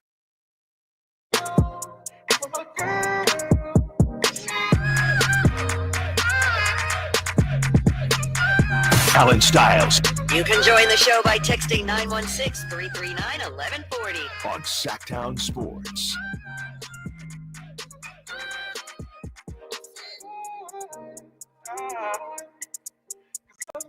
Real quick, I know we're in the throes of the Kings stuff, but in Sacramento lives the home run leader in Major League Baseball. Tyler Soderstrom is leading the major leagues in home runs. The dude is 23 years old. Stop that. The dude is 23 years old, first baseman for the A's, and he is leading Major League Baseball in home runs. And he plays at a ballpark that we know when he comes back, whenever they come back, we're going to continue to see some home runs. So they head to Milwaukee today. They'll be in Milwaukee through the weekend. Then they come back and take on a really good team in the Texas Rangers, who a lot of people have picked to win the whole thing. I will say this real quick. Look at the end of April. All right? These tickets will probably be cheap, and they will help the A's record. The A's host the worst team in the league, who I think they swept. I don't think they lost. Yes, they did. They just swept this team. The White Sox at the end of April come to West Sacramento. I'm telling y'all, if there is a game, if you don't have a horse in the race and you're just trying to get out to a game, these tickets will be cheaper, and the White Sox stink, so you'll probably see an A's win. That is at the end of April. Can I give you it's next week, by the way. Can I give you the ticket price ranges right now for next week's homestand? If you want to go Tuesday against the Texas Rangers, you're looking at $23 to get in the door. Wednesday, $22. Thursday, $25. White Sox Friday game, $26. This is in Sacramento? This is in Sacramento, yes. Next week. Well, White Sox, that's going to be about $4. Not Saturday. Saturday is going to be more expensive. You want to go on a Sunday? You can take the family 4-pack. It's $40 each. There you go. Wait, why are the White Sox more expensive than the Rangers? Just because it's weekend. I see. I think the weekend games are always going to be. I'm telling y'all, it's worth it. Okay, it is worth it. Are you going out there this week? I'm I'm there every day. This end of this week, I'm gonna need a Sutter Health break. I still haven't gone to an A's game. I was gonna say last week you were all getting on your high horse about I don't want to hear anyone talk about the atmosphere until I've been until there. I go. But that's because Frankie Cardicelli won't get me a media pass. We bring the boom. That's what we do. Everybody's getting a media pass at this station besides me. So I'm going to kick and scream, and I'm going to figure it out because it's starting to tick me off. As we discuss whether or not Domantas Sabonis is ticked off with the organization. We played that end of season presser, and Domantas Sabonis said some things that some people liked, some people had some issues with, and I found myself on both sides of it. Here are some of the main points. I want to be here. I want to win here. He loves Doug Christie to death. He wants to have a say in the new hires. He also noted that we need a point guard, which a lot of people kind of poked fun at based on who has been moved. He also talked about needing to organize everything throughout the summer. And interestingly enough, said it was one of the best locker rooms that he's been a part of. Now, as we discuss what Domas said, and we know that Domas, a highly productive player. Some people weren't happy with some of the things I had to say about Domas yesterday. The playoffs are just, the postseason, it's just a different beast, right? And you look at Domas and the production, it's really, really tough because throughout the regular season, that production is, I would say, close to worth the money. I think you have a Ivica Zubac who's now kind of making Domas's contract look a bit crazy, but maybe you could look at it and say, well, Zubac is just underpaid, right? You look at other guys that are putting up the numbers that Domantas Sabonis is putting up, and they're all making a lot of money besides Ivica Zubac. So I really want to talk to Brandon Nunez about this, who joins us in less than 30 minutes along with Chris Watkins. Brandon Nunez had this to say about the press conference, and it's a little bit spicy. Kyle, if we're doing the Taco Bell, what do you have? Medium, hot, and fire. Okay, I'm going to read this tweet. I don't want to derail the segment, but I've never had Taco Bell. I am really worried about the youth. I can't, but I grew up in San Diego. Why would I go to Taco Bell? I don't care. Here is the tweet. I might have to end the show. Here is the tweet. I'm still laughing at the irony of Domas saying, quote, "It would be great to trust some of your guys that have been here longer and how to turn things around," close quote. The PG that was here, the point guard that was here for 7.5 years, tried to tell the organization and his teammates that Mike Brown was the right coach. Obviously, they didn't listen / trust him there, and look how it's turned out so far. The gloves are off, man. The gloves are off. That's what's going on right now with the Sacramento Kings, with the media. The gloves are off. Kyle's never had Taco Bell, but I am saying that is hot, pretty close to spicy or fire. Excuse me. That is hot, pretty close to fire. So I definitely want to talk to Brandon Nunez about that in 20 minutes because, like we've mentioned, word on the street is that Domas did have a word or did have a say in kind of what went down. There were 3 players, and 2 of them are still on the roster. So maybe he wants more of a say. He's come out and said he didn't have a say. We've seen reports that he did. It's a he said, she said, he said situation. So that's kind of where this whole thing has fallen. And, what's done is done. We're looking at a fresh start. And hopefully, if he is included in decisions and these things are kind of out in the open, hopefully the right decisions get made. And I was at the post-game presser where Domas said, well, if Doug gets hired, I don't know who would be my kind of off-season coach. Now, obviously, he wants Doug to get hired, but there's clearly a relationship there. But that relationship does change when somebody is the head coach versus the assistant and your personal coach as well. Coming up next, we discuss how you will remember the 2024-2025 Kings.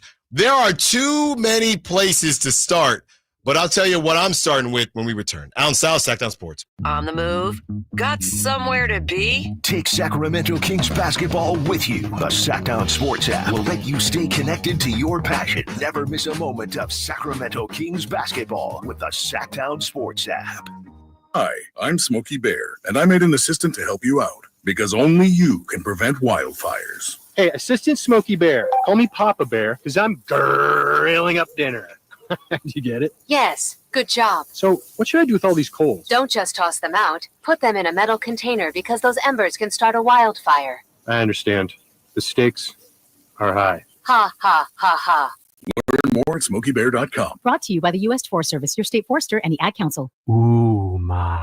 What was that? That is business phone bliss with the Ooma cloud phone system. It handles all our voice, video, and messaging needs. You sound very calm. I am. Ooma has everything I need to run my business more efficiently, like virtual receptionist, call routing, and video conferencing. And it starts at just $19.95 per month per user, plus taxes and fees. Ooma. Nice. Find your business comm at ooma.com/radio. Allen Stiles here with your Sacktown Sports Injury Update, brought to you by Downtown LA Law Group. For the A's, pitcher Michel Otanez has resumed throwing from a distance up to 90 feet and could return sometime in mid-April. Brady Basso, out with that left shoulder strain, has been transferred from the 15-day injured list to the 60-day injured list. On the court, Malik Monk has been diagnosed with a left calf strain and will be reevaluated in 14 days, which means he'll miss the rest of the season and the play-in. This injury report was brought to you by Downtown LA Law Group. Hi, I'm Allen Stiles. Injured at work? Call Downtown. Downtown LA Law Group, California's leading injury law firm. With over 40 lawyers throughout California, they've won over $500 million in settlements. Downtown LA Law Group will get you compensation for your work injury. You don't pay unless they win. That's right. You pay zero up front. Call Downtown. Text injury help to 40222. That's injury help to 40222. Visit them at calldowntown.com. It's the final days of the spring sales event. Drive home your new Honda before the deals and the new Hondas disappear. Folsom Lake Honda, your one-stop Honda shop. Looking to own or lease? During the spring sales event, drive a brand new Accord or Civic. Visit us today at folsomlakehonda.com, your one-stop Honda shop. As a family-owned and operated dealership since 2009, customer service is our number one priority. Our customers love doing business with us, and you will too. Folsom Lake Honda,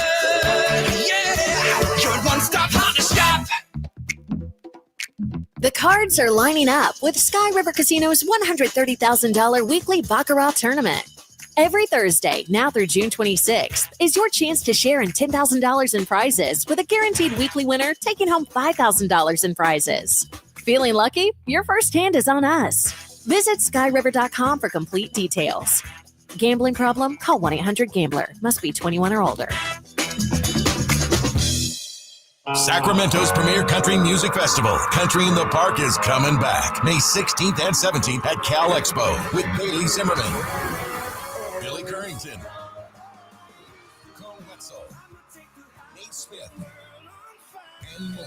You'll enjoy food trucks, rock walls, and a mechanical bull, line dancing, and more. Single-day GA tickets start at $52 at CITPFest.com. Country in the Park, May 16th and 17th with Diamond Pacific Supply and Trex, Michelob Ultra, and Carl's Jr. Find out more at CITPFest.com. The sewer system. It's probably the last thing on your mind, and that's okay. Because at the Sacramento Area Sewer District, it's our first priority. As the region's largest sewer utility, we own and maintain thousands of miles of sewer pipe. And our job is to get to your sewer problem before it interrupts your life. So whether you've got a slow drain or a backup, call us first, day or night. The Sacramento Area Sewer District. It's a dirty job, but we're happy to do it. Finally, an easy way to find home improvement contractors. Just visit subcontractorsunited.com and simplify your search for home services professionals. From cabinets to windows, roofing to plumbing, Subcontractors United is an easy, simple way to find and hire a home improvement contractor. And you never have to give up personal information. So no harassing phone calls like you get from those other websites. Subcontractorsunited.com is sponsored by D&D Cabinets and Savage Design. There's no better time than now to get yourself into a brand new Jeep, because it's Jeep Adventure Days at Sacramento Chrysler Dodge Jeep Ram, offering the best deals in town and a selection other dealers are jealous of. Stop on by. They're just off of Business 80 across from Hagen Oaks Golf Complex. Sacramento Chrysler Dodge Jeep Ram.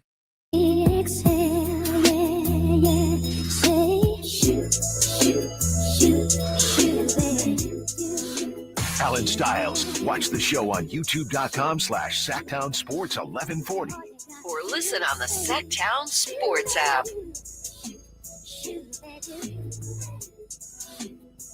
Brendan Nunez and Chris Watkins join us in roasting Kyle Ledbetter in about 15 minutes about never having Taco Bell.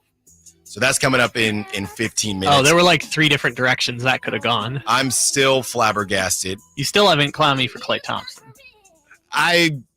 Honestly, you got lucky. I don't have the energy at this point. But you do have energy for Taco Bell slander. Oh, for sure. Obviously, I got energy for Taco Bell slander. So I will let Chris Watkins and Brendan Nunez help me out on that. You know what? I don't feel like I'm missing anything. Honestly, You are. And that's okay. I disagree. I don't think I will. No 8 Mile, no Taco Bell. I don't understand. I don't understand the youth. I don't think there was a Taco Bell like near us when I was growing up. There was. No, I mean, there was. San Diego, man. There's taco shops all over the place. Sure. I genuinely, I'm trying to think now. I don't remember where the closest Taco Bell was to where I live. But here's the thing, right? And I've said this about Chipotle. I've said this about McDonald's. These places, I can separate these places. When I want authentic Mexican, I want authentic Mexican. When I want authentic Mexican, I don't want Taco Bell.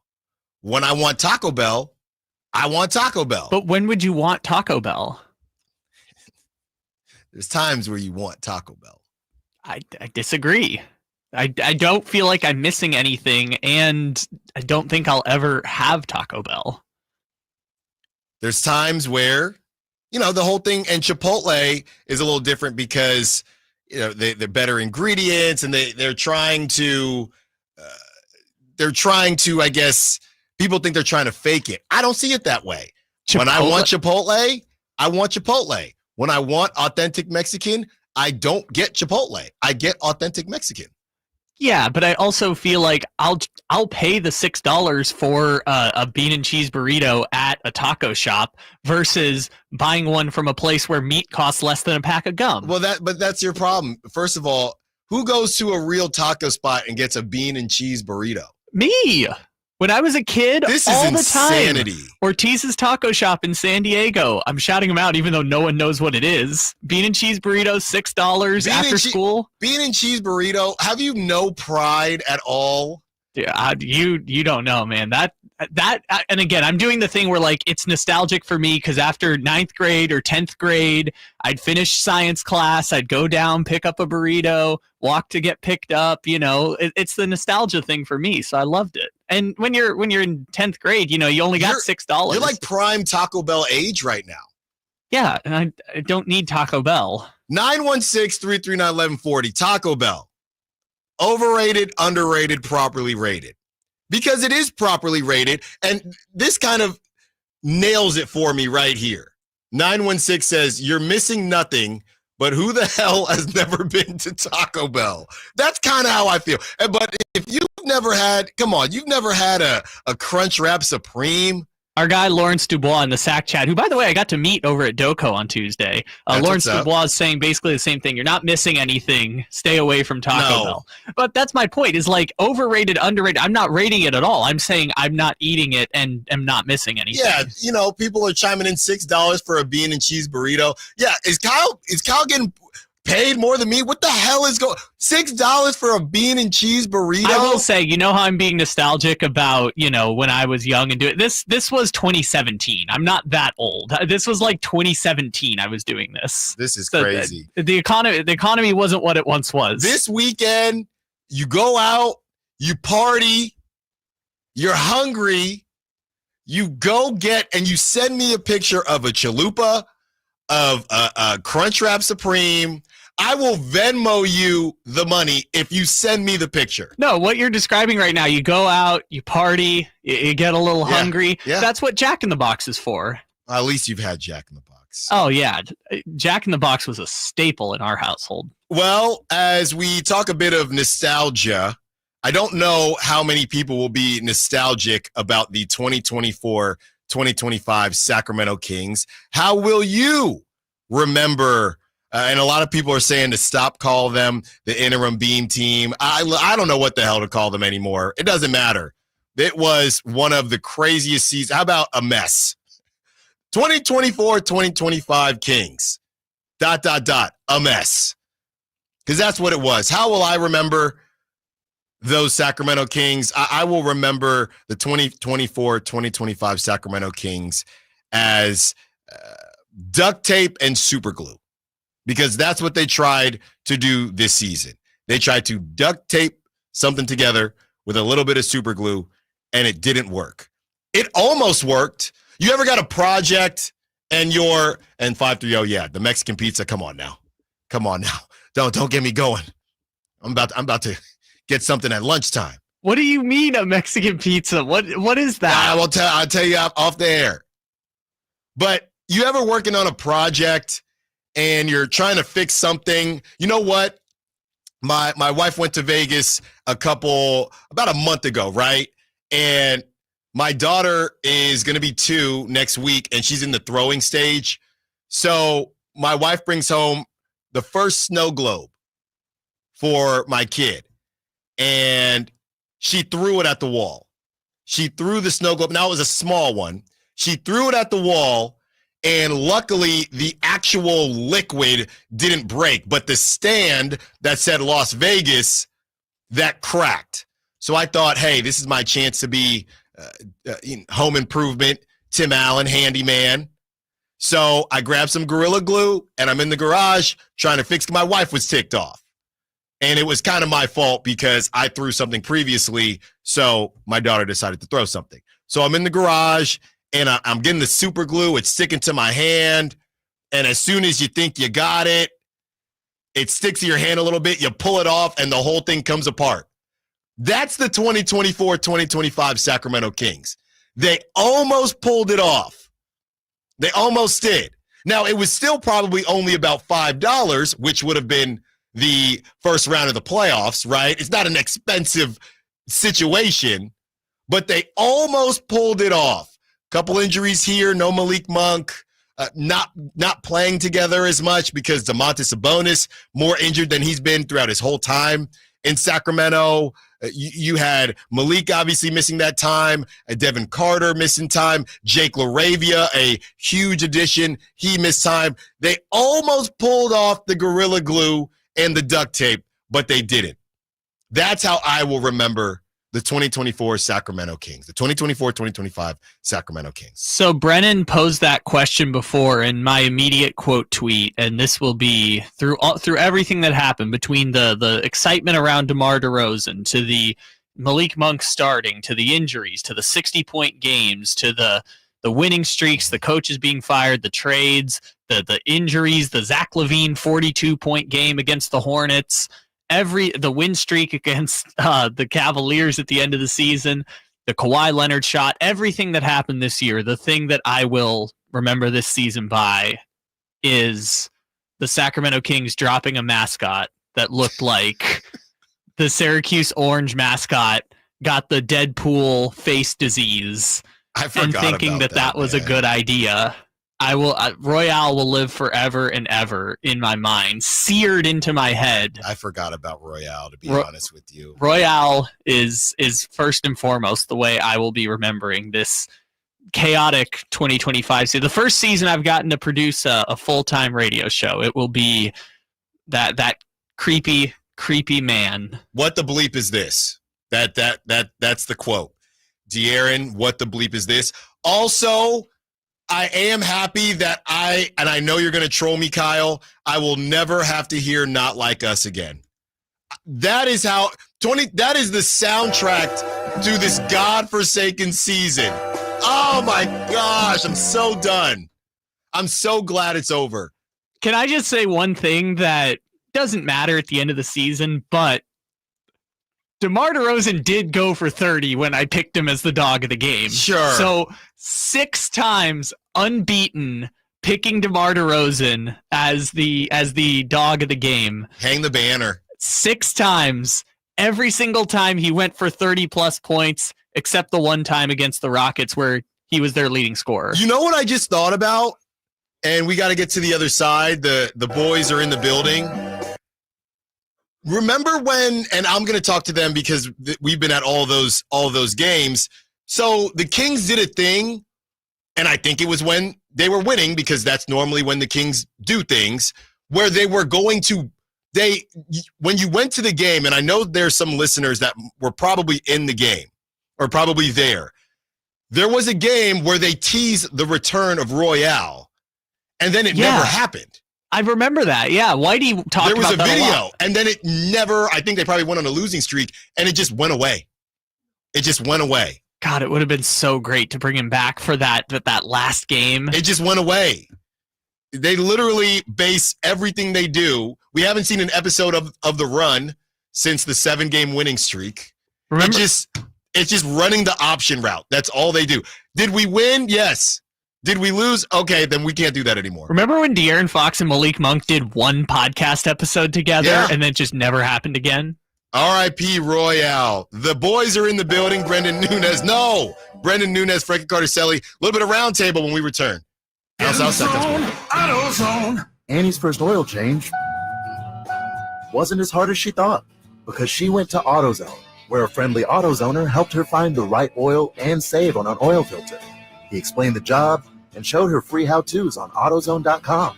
When she was done, AutoZone recycled her old oil for free. No hassles, just help. Everything you need, nothing you don't. Get in the zone, AutoZone. Restrictions apply. The price of gold could surge in 2025. A large bank analyst is calling it the ultimate perceived safe haven asset. That's why thousands of hardworking Americans are getting help safeguarding their money and saving with precious metals like gold and silver. Call 855-838-GOLD to learn about the top-rated precious metals company, Goldco. They're going to give you a free gold and silver kit. Plus, you can also get up to a 10% instant match in bonus silver on qualified orders. Call Goldco at 855-838-GOLD. That's 855-838-GOLD. Performance may vary. You should always consult your financial and tax professional. Get in the zone, AutoZone. John always listens to his truck. So when his brakes start talking, he goes to AutoZone, where a helpful AutoZoner gets him the right parts. If John has time to put them in, he borrows a kit with Loan-A-Tool. And if he doesn't, he gets a free shop referral. No hassles, just help. Everything you need, nothing you don't. Get in the zone, AutoZone. Deposit required for Loan-A-Tool. Restrictions apply. You know what's better than a limited time deal? An unlimited time deal. That's why the Wendy's $5 Biggie Bag with a Junior Bacon Cheeseburger, 4-piece nugs, Junior Hot and Crispy Fries, and small soft drink is available all the time. Because the best time for fresh, never frozen beef and Applewood smoked bacon is all the time. Duh.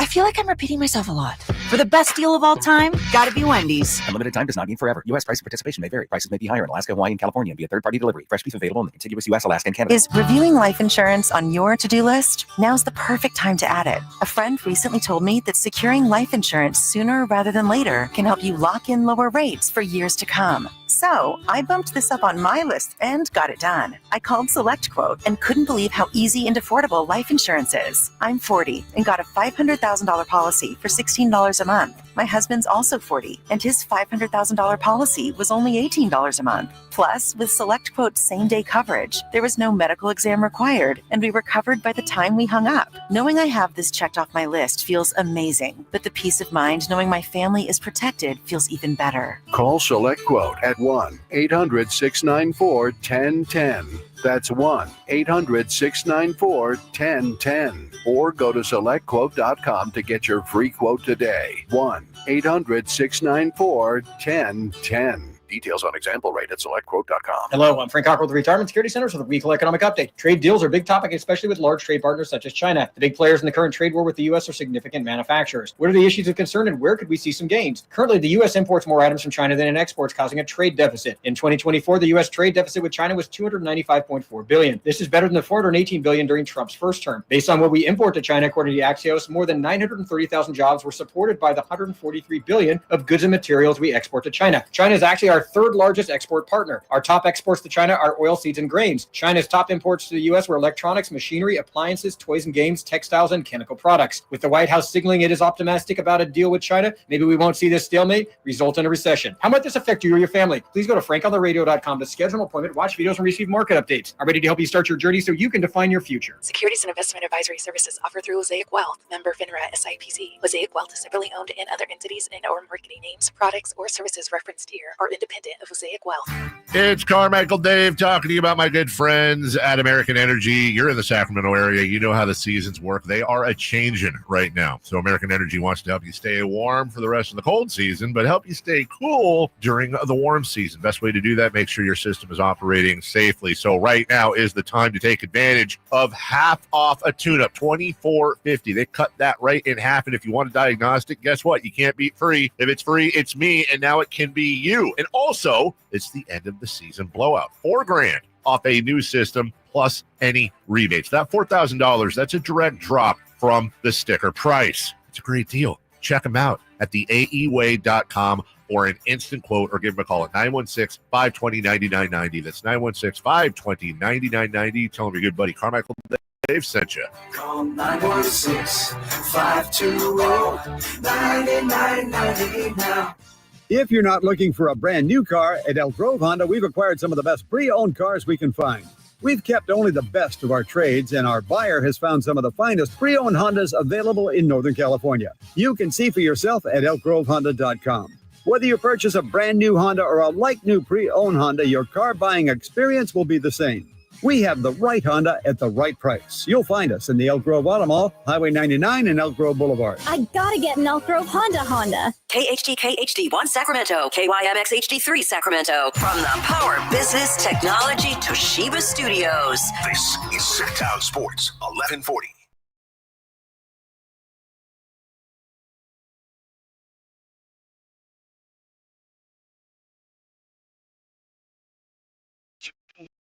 Talk and so much more.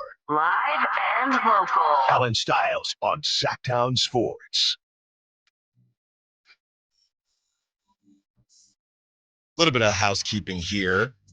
Brendan Nunez, Chris Watkins joining us.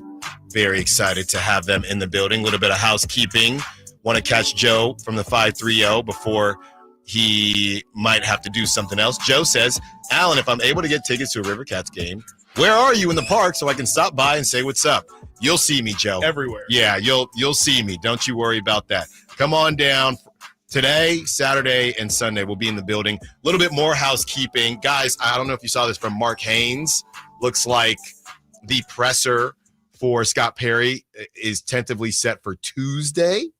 So I saw that come through. I would assume, as most things happen, around the same time as this show. So we will have that for you, or we will do our best to have that for you. And let's start there. What the hell is going on?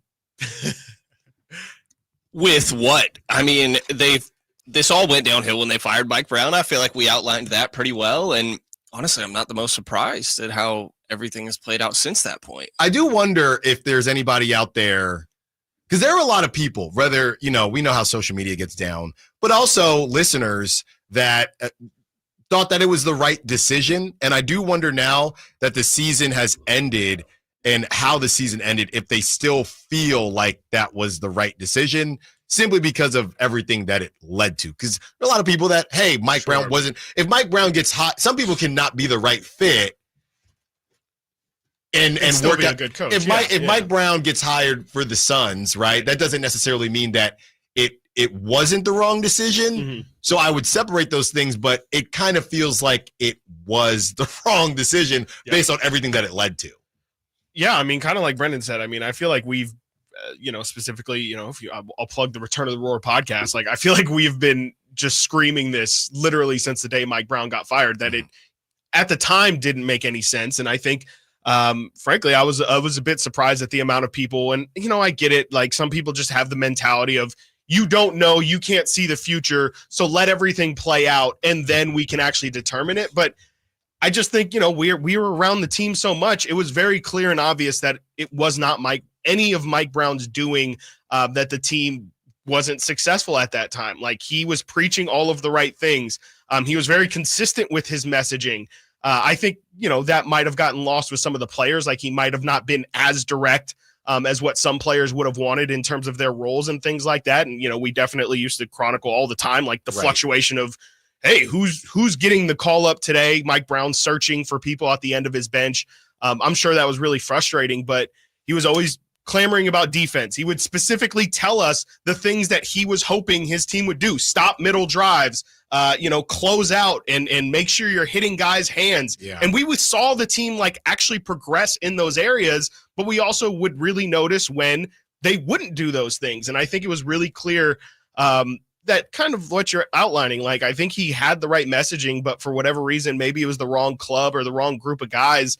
They just didn't want to hear it. And I frankly blame that more on the players than the coach. Like, I think the messaging was right. It's just the people who were receiving the message didn't want to hear it at the time. And that's why I think we kind of were really hard on guys who were very vocal about Mike Brown, wanting Mike Brown out, because to us, I think, and not to speak for Brendan and Frankie, but I think it spoke more to what the priorities of those players were and what they felt like was the right thing to do. Clearly was more of, this guy's pushing us too hard. He's yelling at us too much. He expects too much out of us. He wants us to practice all of the time, and we're professionals. We don't want to practice all the time. We want to have days off. I just think that all of those things are, sorry, but like, you're not hearing championship teams talk about, we really practiced. Like, yeah, we won a championship. I think we could have practiced less, though. Like, nobody's complaining about those kind of things on the best teams in the league. And I think that's really why in the moment we were able to kind of say, like, this is going to ruin everything. And it really did. Well, it's not. And I was just going to lay it back up to you, Brendan. The other thing is, too, I would say that even if you get through, and I know it's a different situation with Taylor Jenkins and Mike Malone. There was other stuff going on, but I don't even necessarily oppose the firing. It's just off a 5-game losing streak in December is crazy. You want to fire him at the end of the year? Because all it really told us is that you never wanted to extend him. They were looking for the quickest excuse. Exactly. Right. And a 5-game losing streak, which Doug Christie had 2 4-game losing, I think maybe even 3, but at least 2 4-game losing streaks. It was just crazy business, even if you want to move on. Go ahead, Brendan. I think it's overreacting to non-linear growth, right? And that's never how this works. Like, Mike Brown constantly talked about how it's a lot easier to go from bad to good than from good to great. Right. And they did the first step in the process. And I felt like everybody got so caught up, probably, honestly, including ownership, in, hey, we were just the 3 seed. Yeah. Well, guess what? The Denver Nuggets are coming out, Michael Porter Jr. specifically, and being like, hey, that year that we won, same year the Kings were the 3 seed. Yeah. The West kind of was not as strong as it is right now. You won 2 less games the year after that. Is that really regression? No. You're probably about staying even. And guess what? You had the same roster. Yeah. What improvement do you expect? And then the following year, it was, again, yes, they clearly did not really were like committed to bringing him back with how much they hesitated in doing so. And no, it's not that Mike Brown was a perfect coach. He had his flaws. While the Keon thing, part of that, I think, was above him, and he was getting other people in his ear talking about how much he may or may not be able to play Keon. And he had his own questions about Keon maybe being a little bit too risky on defense or some of the offensive limitations. So it goes both ways. But same as like this Athletic article that just came out where Monty's like, hey, I never really wanted to fire Mike Brown. I never wanted to trade for Zach LaVine. I never wanted to sign DeMar DeRozan. And it's so hard to gauge who's responsible for what in all of this. Yeah. And honestly, it keeps coming back to the fact that they were not the ones making some of these decisions. And sometimes the ownership is the one that's essentially making this stuff. And so the split locker room, sure, you can blame it on Mike Brown to an extent, but it seemed like at that point, and I think that we discussed this a lot, it was you're either going to choose Mike Brown and De'Aaron Fox, or essentially, and I'm putting it very basically, you're going to choose Domantas Sabonis and Doug Christie. And I personally think they chose the wrong one.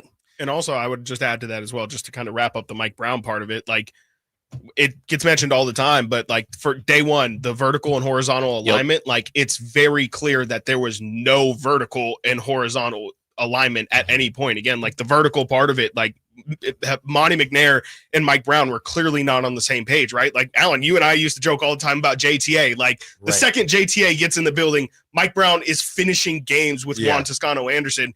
It's very clear that that would have been somebody that they prioritize, and yet he gets, 2 10-day contracts, and then, the rest of the signings, it feels like throughout Mike Brown's tenure, are not Mike Brown guys at all. And now we have to question, like, what guys are even Monty McNair guys? And so it's just, again, speaking to the vertical alignment, but then, the horizontal alignment is obviously Mike Brown and his players weren't on the same page either. And so a little prophetic in that way, but, it is, Mike Brown laid it out day one that he was here, what it would require to reach the levels that they want to reach. And ironically enough, like, they didn't listen to that, and it caused, you could say, the death of the Beam Team if you want. And one of the years, the year that Mike Brown wanted JTA at training camp, the guys that were at training camp, one can go unnamed, but there's also Mason Jones and there's Jeremy Lamb as part of that group. And so, take that for how you will. Jalen Noel as well. Jalen Noel and was also a name. Yeah, one that will go unnamed.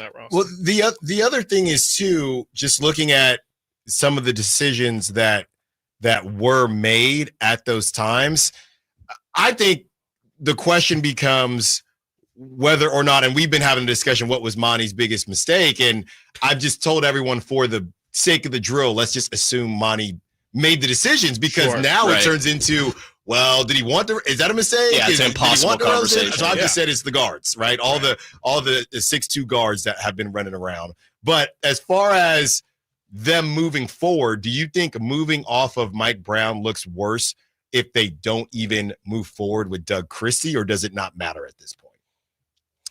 I don't think it really matters. The Doug Christie thing concerns me because of the lack of experience and the way that it all happened, right? It very much feels like he was in the org's back pocket, that Mike Brown never wanted him on the coaching staff.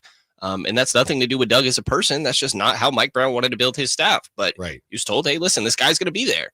And then the second he gets fired, which, again, seems like they didn't really want him there in the first place, that this was the plan all along, essentially. And that is just a very shady way to go about all this, to be blunt. This has nothing to do with Doug as a person or how he may perform as a coach. You cannot question that Doug Christie wants to do well in this role for himself, for the city, more than anything. And so you can't question, like, his passion and his desire. It's just the experience to me. And I think that there are clearly better routes. So I don't really know how to answer that, to be honest. I think that, I guess from my perspective, I think that there are better coaching options than Doug Christie.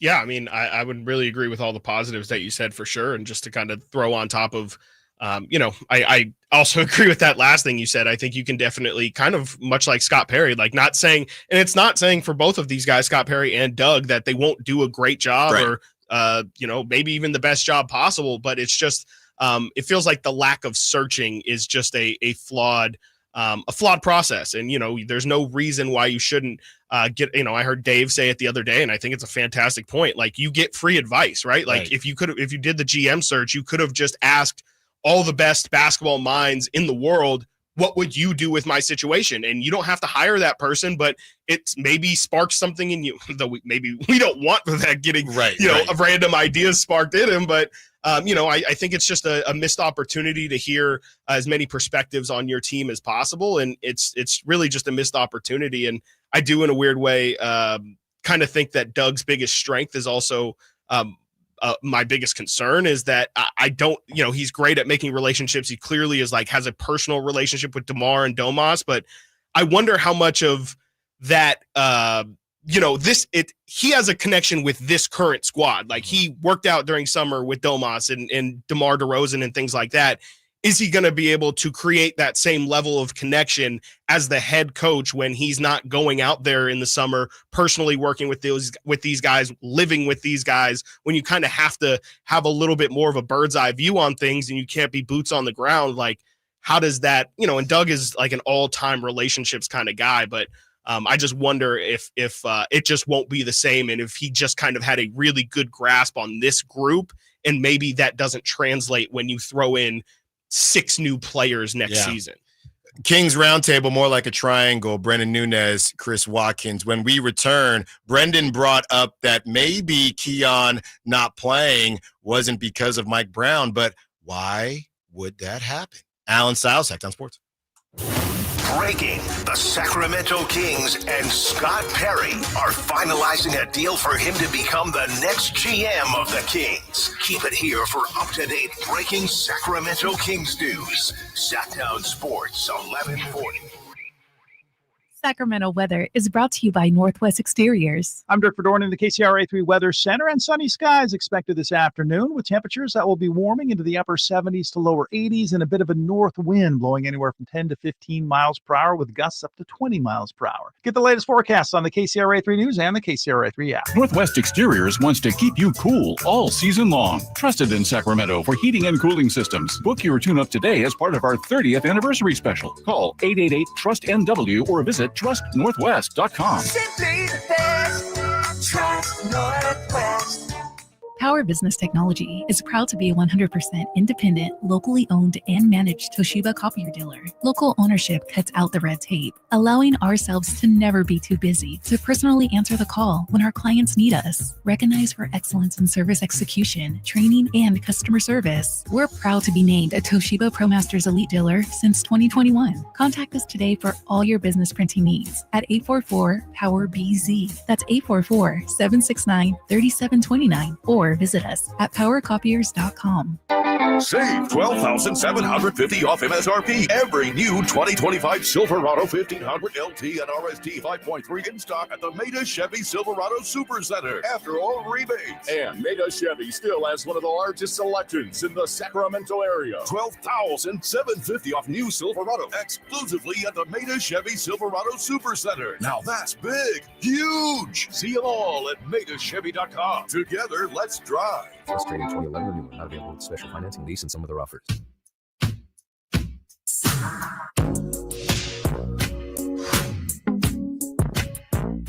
Allen Stiles. Watch the show on youtube.com/Sacktown Sports 1140. Or listen on the Sacktown Sports app.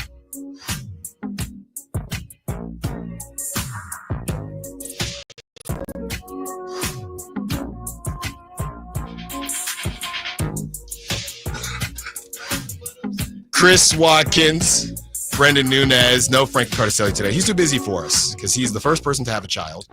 And hopefully we see him next week. That's crazy. What? The disrespect. What? He's the hardest working guy here. He is the hardest working guy The here. third most disrespectful thing Allen said today. I'm on a roll, I do man. believe he's actually in a meeting with HR. Yeah. Okay. Well, You're that's- probably getting talked about All right right. now. Well, Yeah. that's just lovely. On a phone-in Friday, not There you phone go. it in Friday. And we are going to keep this whole thing going.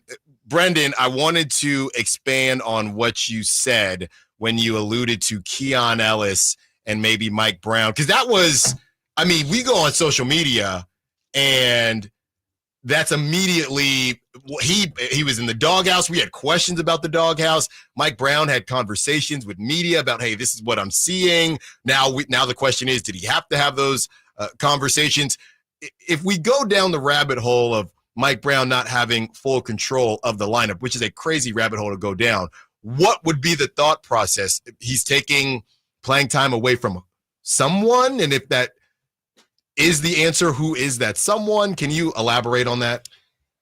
Yeah, it's a little bit of an interesting thing to kind of dance around, to be honest. But I've had multiple people within the walls of the organization say that, you know, the how much Mike was playing Keon was not solely his decision. Now, Right. to be, again, this goes both ways, right? It is also partially on Mike. Like Mike clearly outlined to a handful of us that like he felt like he gambled a little bit too much on defense and that maybe the defense was a little overrated because of that at times. Right. Right.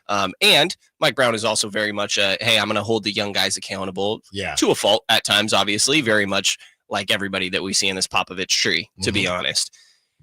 But it's the same way, like I just said with the Monty thing, where it's extremely hard to try to figure out how much was actually fully his decision. There are, I think that Kevin Huerter had some fans within the organization, more so than it seemed like maybe Keon did. And and with Doug being in their back pocket the whole time and them not really wanting to commit to Mike, this is more so me connecting dots. It's like, all right, well then now all of a sudden Doug is playing him. You can't help but wonder, okay, were they holding that card in their back pocket for when they eventually did make this move? Because they see how the fan base feels about all of this. Makes him look like a hero a little bit. It's just unfortunate, to be honest. I think my main thing would be that we even have to question all of this stuff. It is nuts. And again, I'm not just connecting dots. Like, I've had plenty of conversations about this stuff throughout the course of the year. And again, many people have told me that it is not fully Mike Brown's decision for the limited Keon Ellis minutes. As far as some of these decisions, and to take it out of the Kings scope just for a second, and because everyone is dumping on the Kings, and I get that.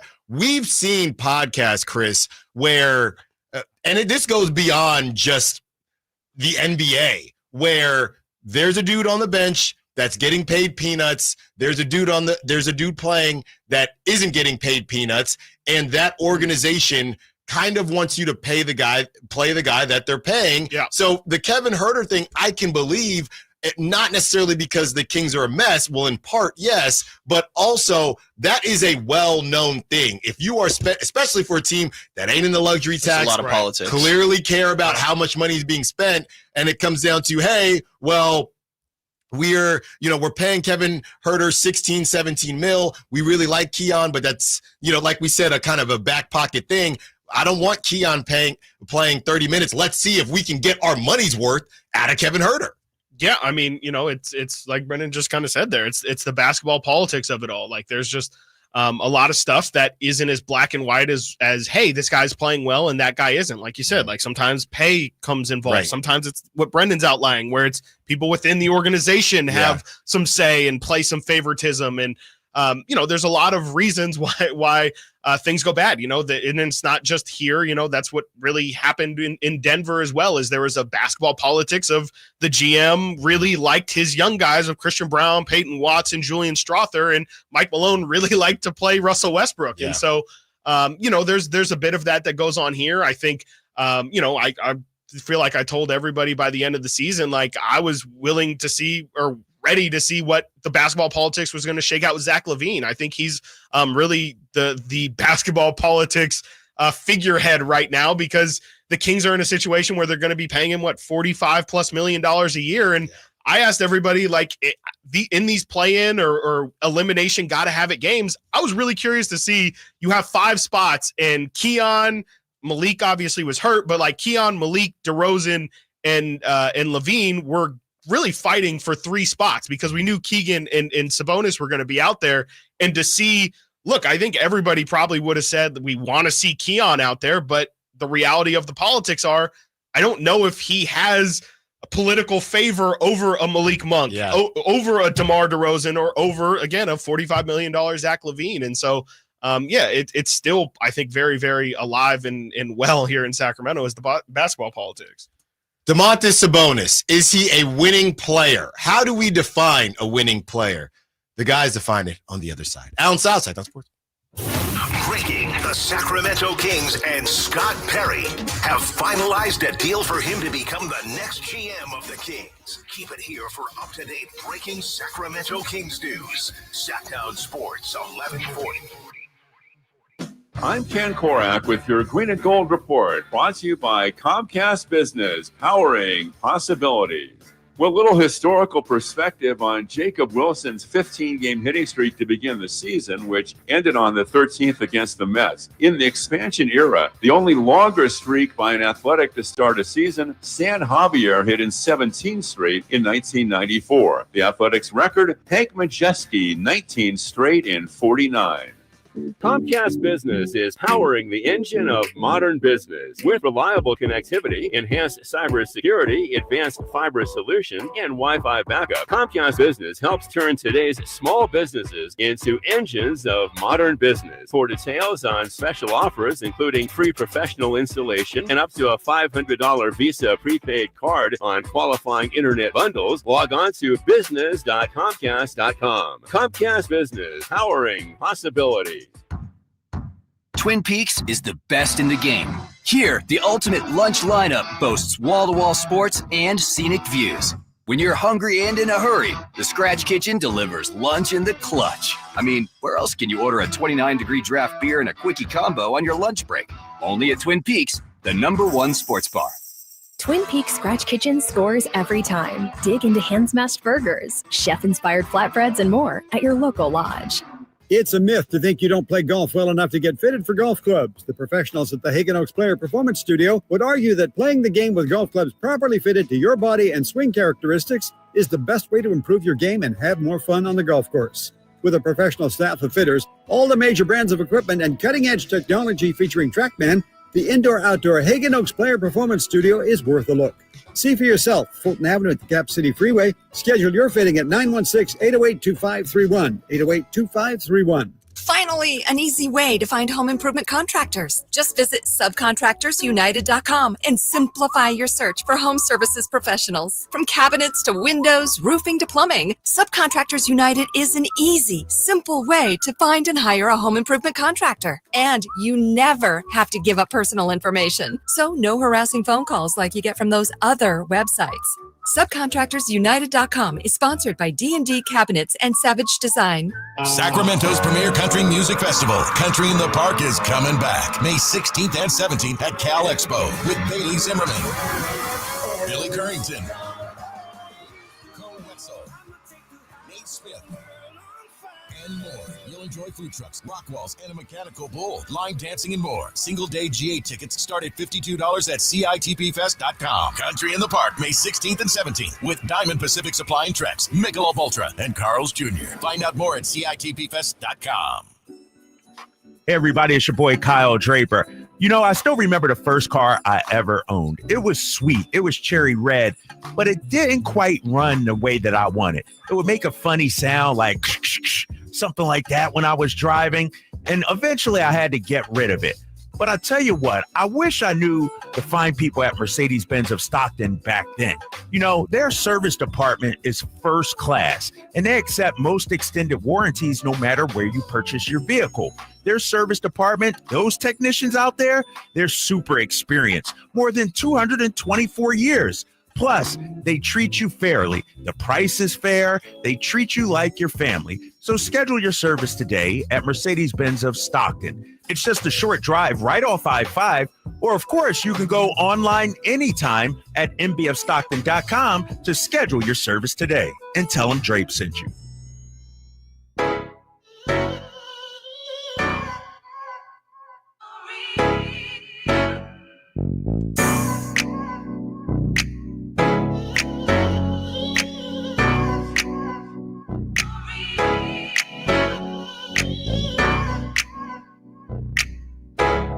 You're home for Kings Talk and so much more. Live and local. Allen Stiles on Sacktown Sports. Really, guys, we haven't talked NFL in a very long time, but from Jimmy Garoppolo to even Brock Purdy, I'll throw Jimmy out of it, but the Brock Purdys of the world and some of these quarterbacks that we can't really break down exactly what their worth is as Brock is about to get paid. And here with Chris Watkins and Brendan Nunez, no Frankie Cardicelli, but we're still rocking the round table. Domantas Sabonis is, I feel like, similar to that in that really good numbers translates to regular season production and maybe winning, but the postseason comes and what did he have? It was what, 13 points and 8. He was a minus 20. He was a game worst. He had 11 points, 13 rebounds, 5 assists, and 5 turnovers. And I get it. It was 5 and 6 until the third quarter. And I get it. The Mavericks had a bunch of trees out there, but Chris, I don't know, man. Do you look at Domantas Sabonis any differently? The Zubats thing where he's getting paid like $58 million, and you look at Domantas Sabonis' contract and you think, man, that's a lot of money. How are you looking at Domantas Sabonis right now? I would also like to say that I thought when you brought up NFL, I just assumed you were going to bring up Genty, who's 5'8", dunking. Did you not see that video of Genty dunking? My God. Well, he's a future Raider. Yeah, I so. mean, I just assumed that's what you were going to bring up. Why is that? Because you're obsessed with height. No, I'm not. Yes, Don't say that on the air. It's true. It's answer true. the question. Can't confirm. It's not. The question is, where am I at with Domantas Sabonis right now? I will say I will not fault anyone for, as Allen would say, coming down his road. I understand why people would be frustrated with his play and performance, but I just didn't really specifically, I didn't really feel like that game was going to be a part of the definition of Sabonis's postseason play. I think of it more in a series. I don't know. I think one game eliminations can be, a very specific game. Do you think he's overpaid? Yes. Yeah, relatively for sure. But yeah, I think it's kind of what Brendan was trying to outline the other day of there's just, you could argue Jonas Valanciunas is a better value than Domantas Sabonis is. Not he's a better player, but there's more, you can just do more with the available money that you have if you don't spend it, that kind of money on that position for that kind of player. That's just how I feel about his performance in the specific elimination game. But in general, I feel he should probably be relegated to a third scoring option. More so in terms of total points per game, not necessarily he isn't getting touches. And that's really the thing that stuck out to me the most about Zach LaVine's exit interview yesterday is when he was kind of talking about him and Sabonis and them only playing 10 games, I think it was together. He mentioned that Sabonis is used to having the ball in his hands. And I think, frankly, that's a problem when the other guys who are now the other best players on the team, and Malik Monk and DeMar DeRozan and Zach LaVine, all of those guys like to have the ball in their hands and are, you could argue, most comfortable when they are in the pick and roll. And Domas's game is very clearly based off of handoffs. Mike Brown catered an entire offense to just weaponizing Domas's handoffs. And that means that Sabonis obviously has to have the ball in his hands. I just don't know. And kind of, again, it kind of circles back to the Monty McNair or the GM conversation, the roster construction of all of this. I think that there's a more optimized version of Sabonis, which I think we've seen in the past. I just don't know if that's where this team's future is lying with the players that they have. And, I don't think it's something that can't work, but I do think if you're going to rely on Sabonis that much offensively, then it is a little, and we saw it with the handoffs, it's just a little bit too much do or die, live and die by people's shooting numbers. So, I just kind of feel like, it'd be best if they looked for better options if they can. And, I wouldn't be opposed to moving off of him because he makes so much money. Yeah, I would say it's about the opportunity cost. I don't think that individual performance necessarily really changed anything for me. I think that Domas is a very unique player that has great skills. He's just a unique player in the aspect that you also have to build around his skill set. And I don't know that Zach LaVine plays into that. It certainly didn't look like it, but like Chris pointed out, they played 10 games. That's still very, very TBD.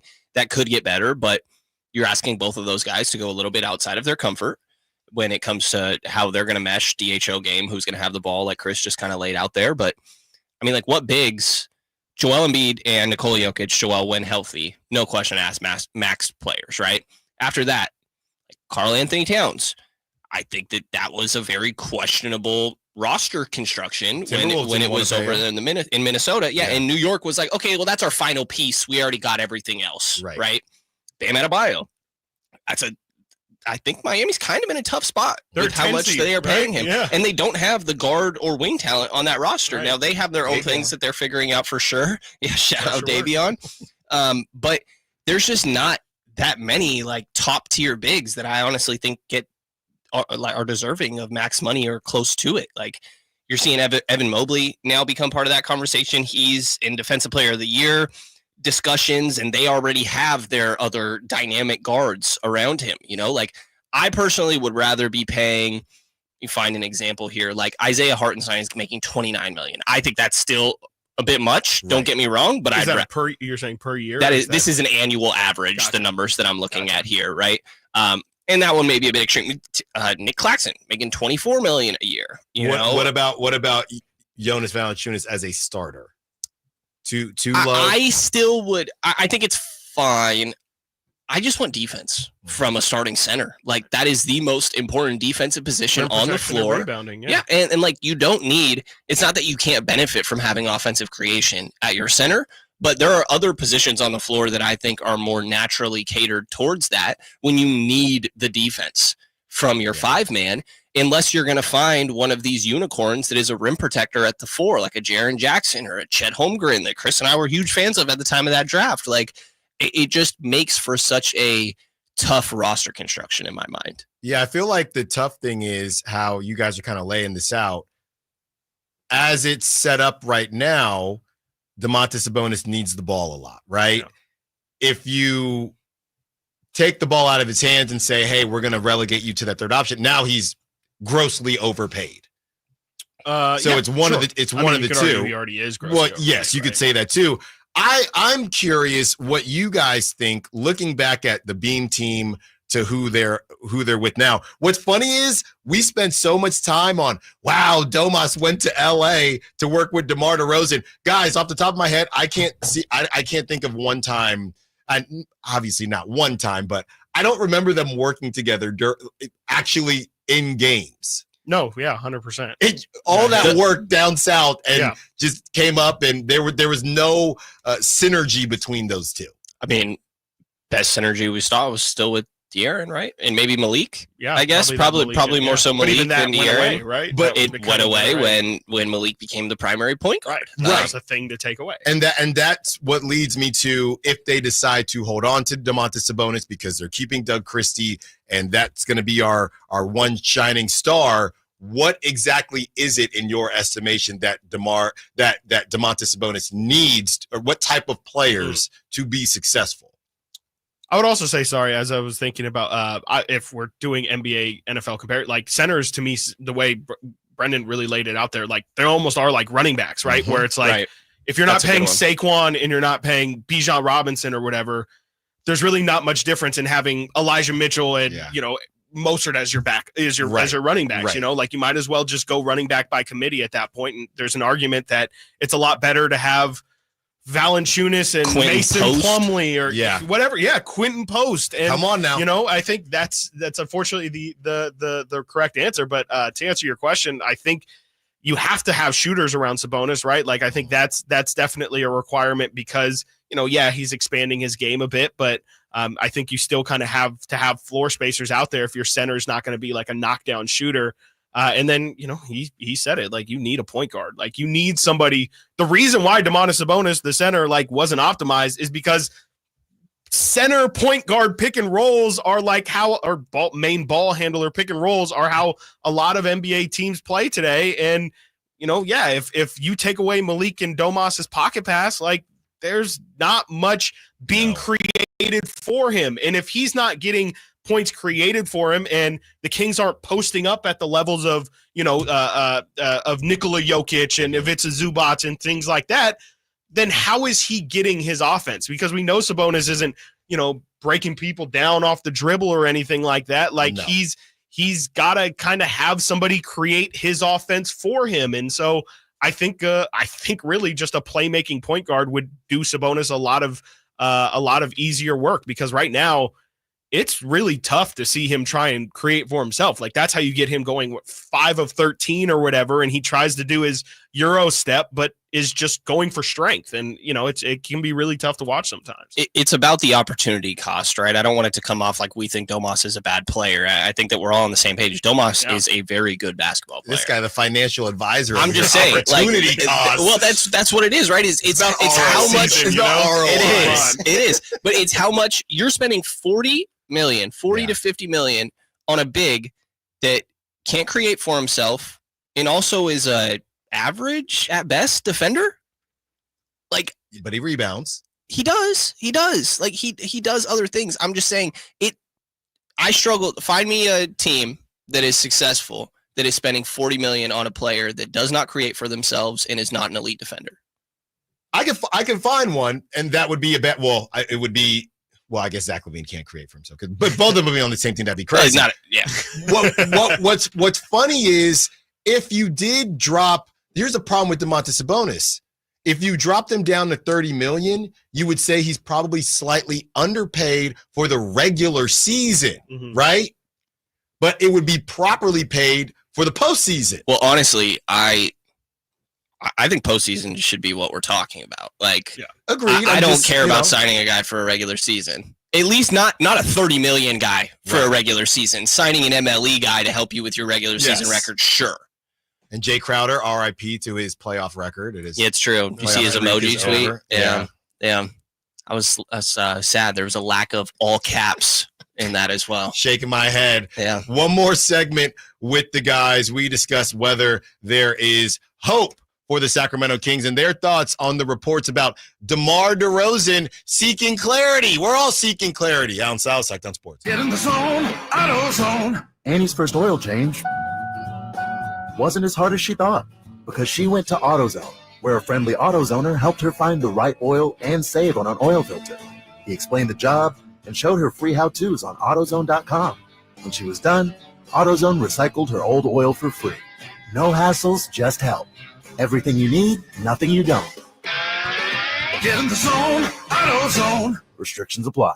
The price of gold could surge in 2025. A large bank analyst is calling it the ultimate perceived safe haven asset. That's why thousands of hardworking Americans are getting help safeguarding their money and saving with precious metals like gold and silver. Call 855-838-GOLD to learn about the top-rated precious metals company, Goldco. They're going to give you a free gold and silver kit. Plus, you can also get up to a 10% instant match in bonus silver on qualified orders. Call Goldco at 855-838-GOLD. That's 855-838-GOLD. Performance may vary. You should always consult your financial and tax professional. We all hear the radio ads about the IRS. They tell you to be afraid, to be scared, and they try to frighten you into calling. I'm not here to do that. Tax Relief Advocates is different. TRA is here to tell you that if you owe money to the IRS, whether it's $5,000, $50,000, or $500,000, we have a solution. It doesn't matter if you're sitting in your car, at work, or with your kids. No matter where you are, call now. 800-575-9861. Don't lose hope. TRA can eliminate or reduce what you owe to the IRS. Generous programs are now available that can give you a fresh start. Our passion is taxes and helping individuals fix their IRS problems. We have over 1,000 5-star reviews on Google and an A+ with the Better Business Bureau. You don't need to be afraid of the IRS any longer. End your tax nightmare today by visiting us online at TRA.com or call 800-575-9861. That's 800-575-9861. Tax Relief Advocates, real solutions for real people. Bonneville International Radio Station contests are open to participants at least 18 years of age and older that are residents of California and who reside in one of the 6 counties that make up the Sacramento metro area, unless otherwise specified. Employees or agents of the station, Bonneville International Corporation, other area radio stations, or any entity associated with the contest are not eligible to win, unless the station otherwise specifies in its own discretion. Persons who have won in the last 30 days from a station contest or event may not be eligible. For a copy of the general contest rules, visit KHTK.com. Ooh, ma.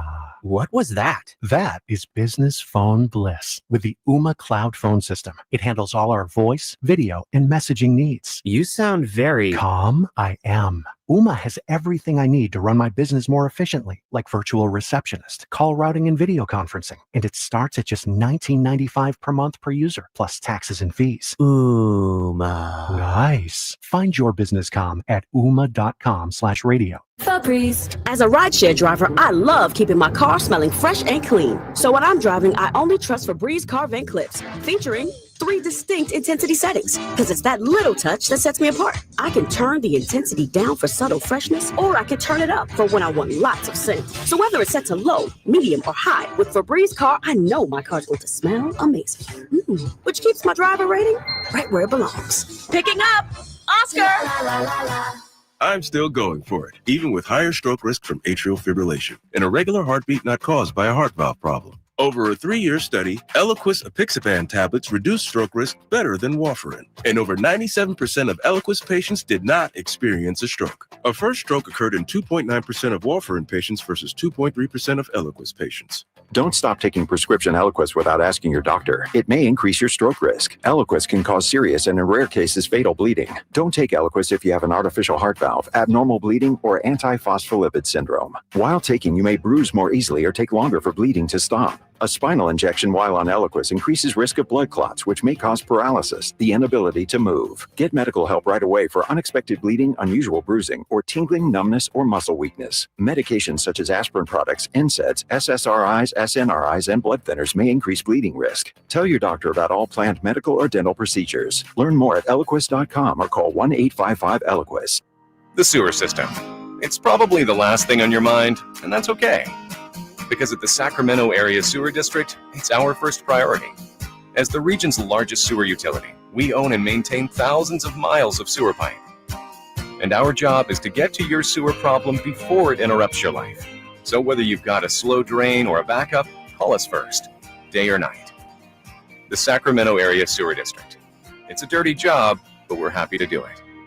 Your old HVAC system could be costing you a fortune in energy bills and repair bills. Right now, Sierra Pacific is offering deep discounts, saving homeowners thousands of dollars. Savings that won't be available later this year. But you must act fast. We have to fill openings in our schedule next week. This limited time offer is only available if you book your installation for next week. Don't wait until it's too late. Call Sierra Pacific and lock in your savings today. Sierra Pacific Solar Heating and Air. The guys in the big red trucks. Looking for fun for the whole family? Sacramento Rivercats Baseball has it all at Sutter Health Park. Enjoy exciting baseball, kids' activities, tasty ballpark treats, and more. Family memories start here. Get your Rivercats baseball tickets at rivercats.com.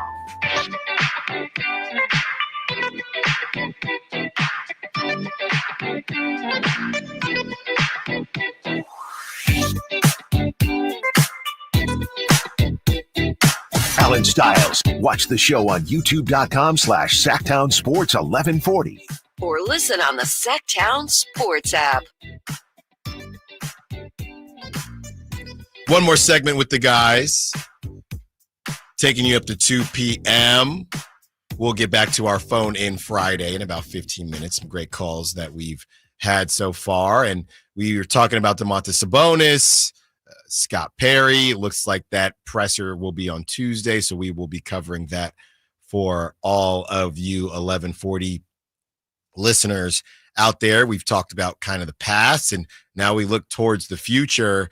Jason Anderson put out that piece on the Sacramento Bee guys, and there were some notes about media day and or the end of the season and the media sessions, and DeMar DeRozan wants to seek some clarity too.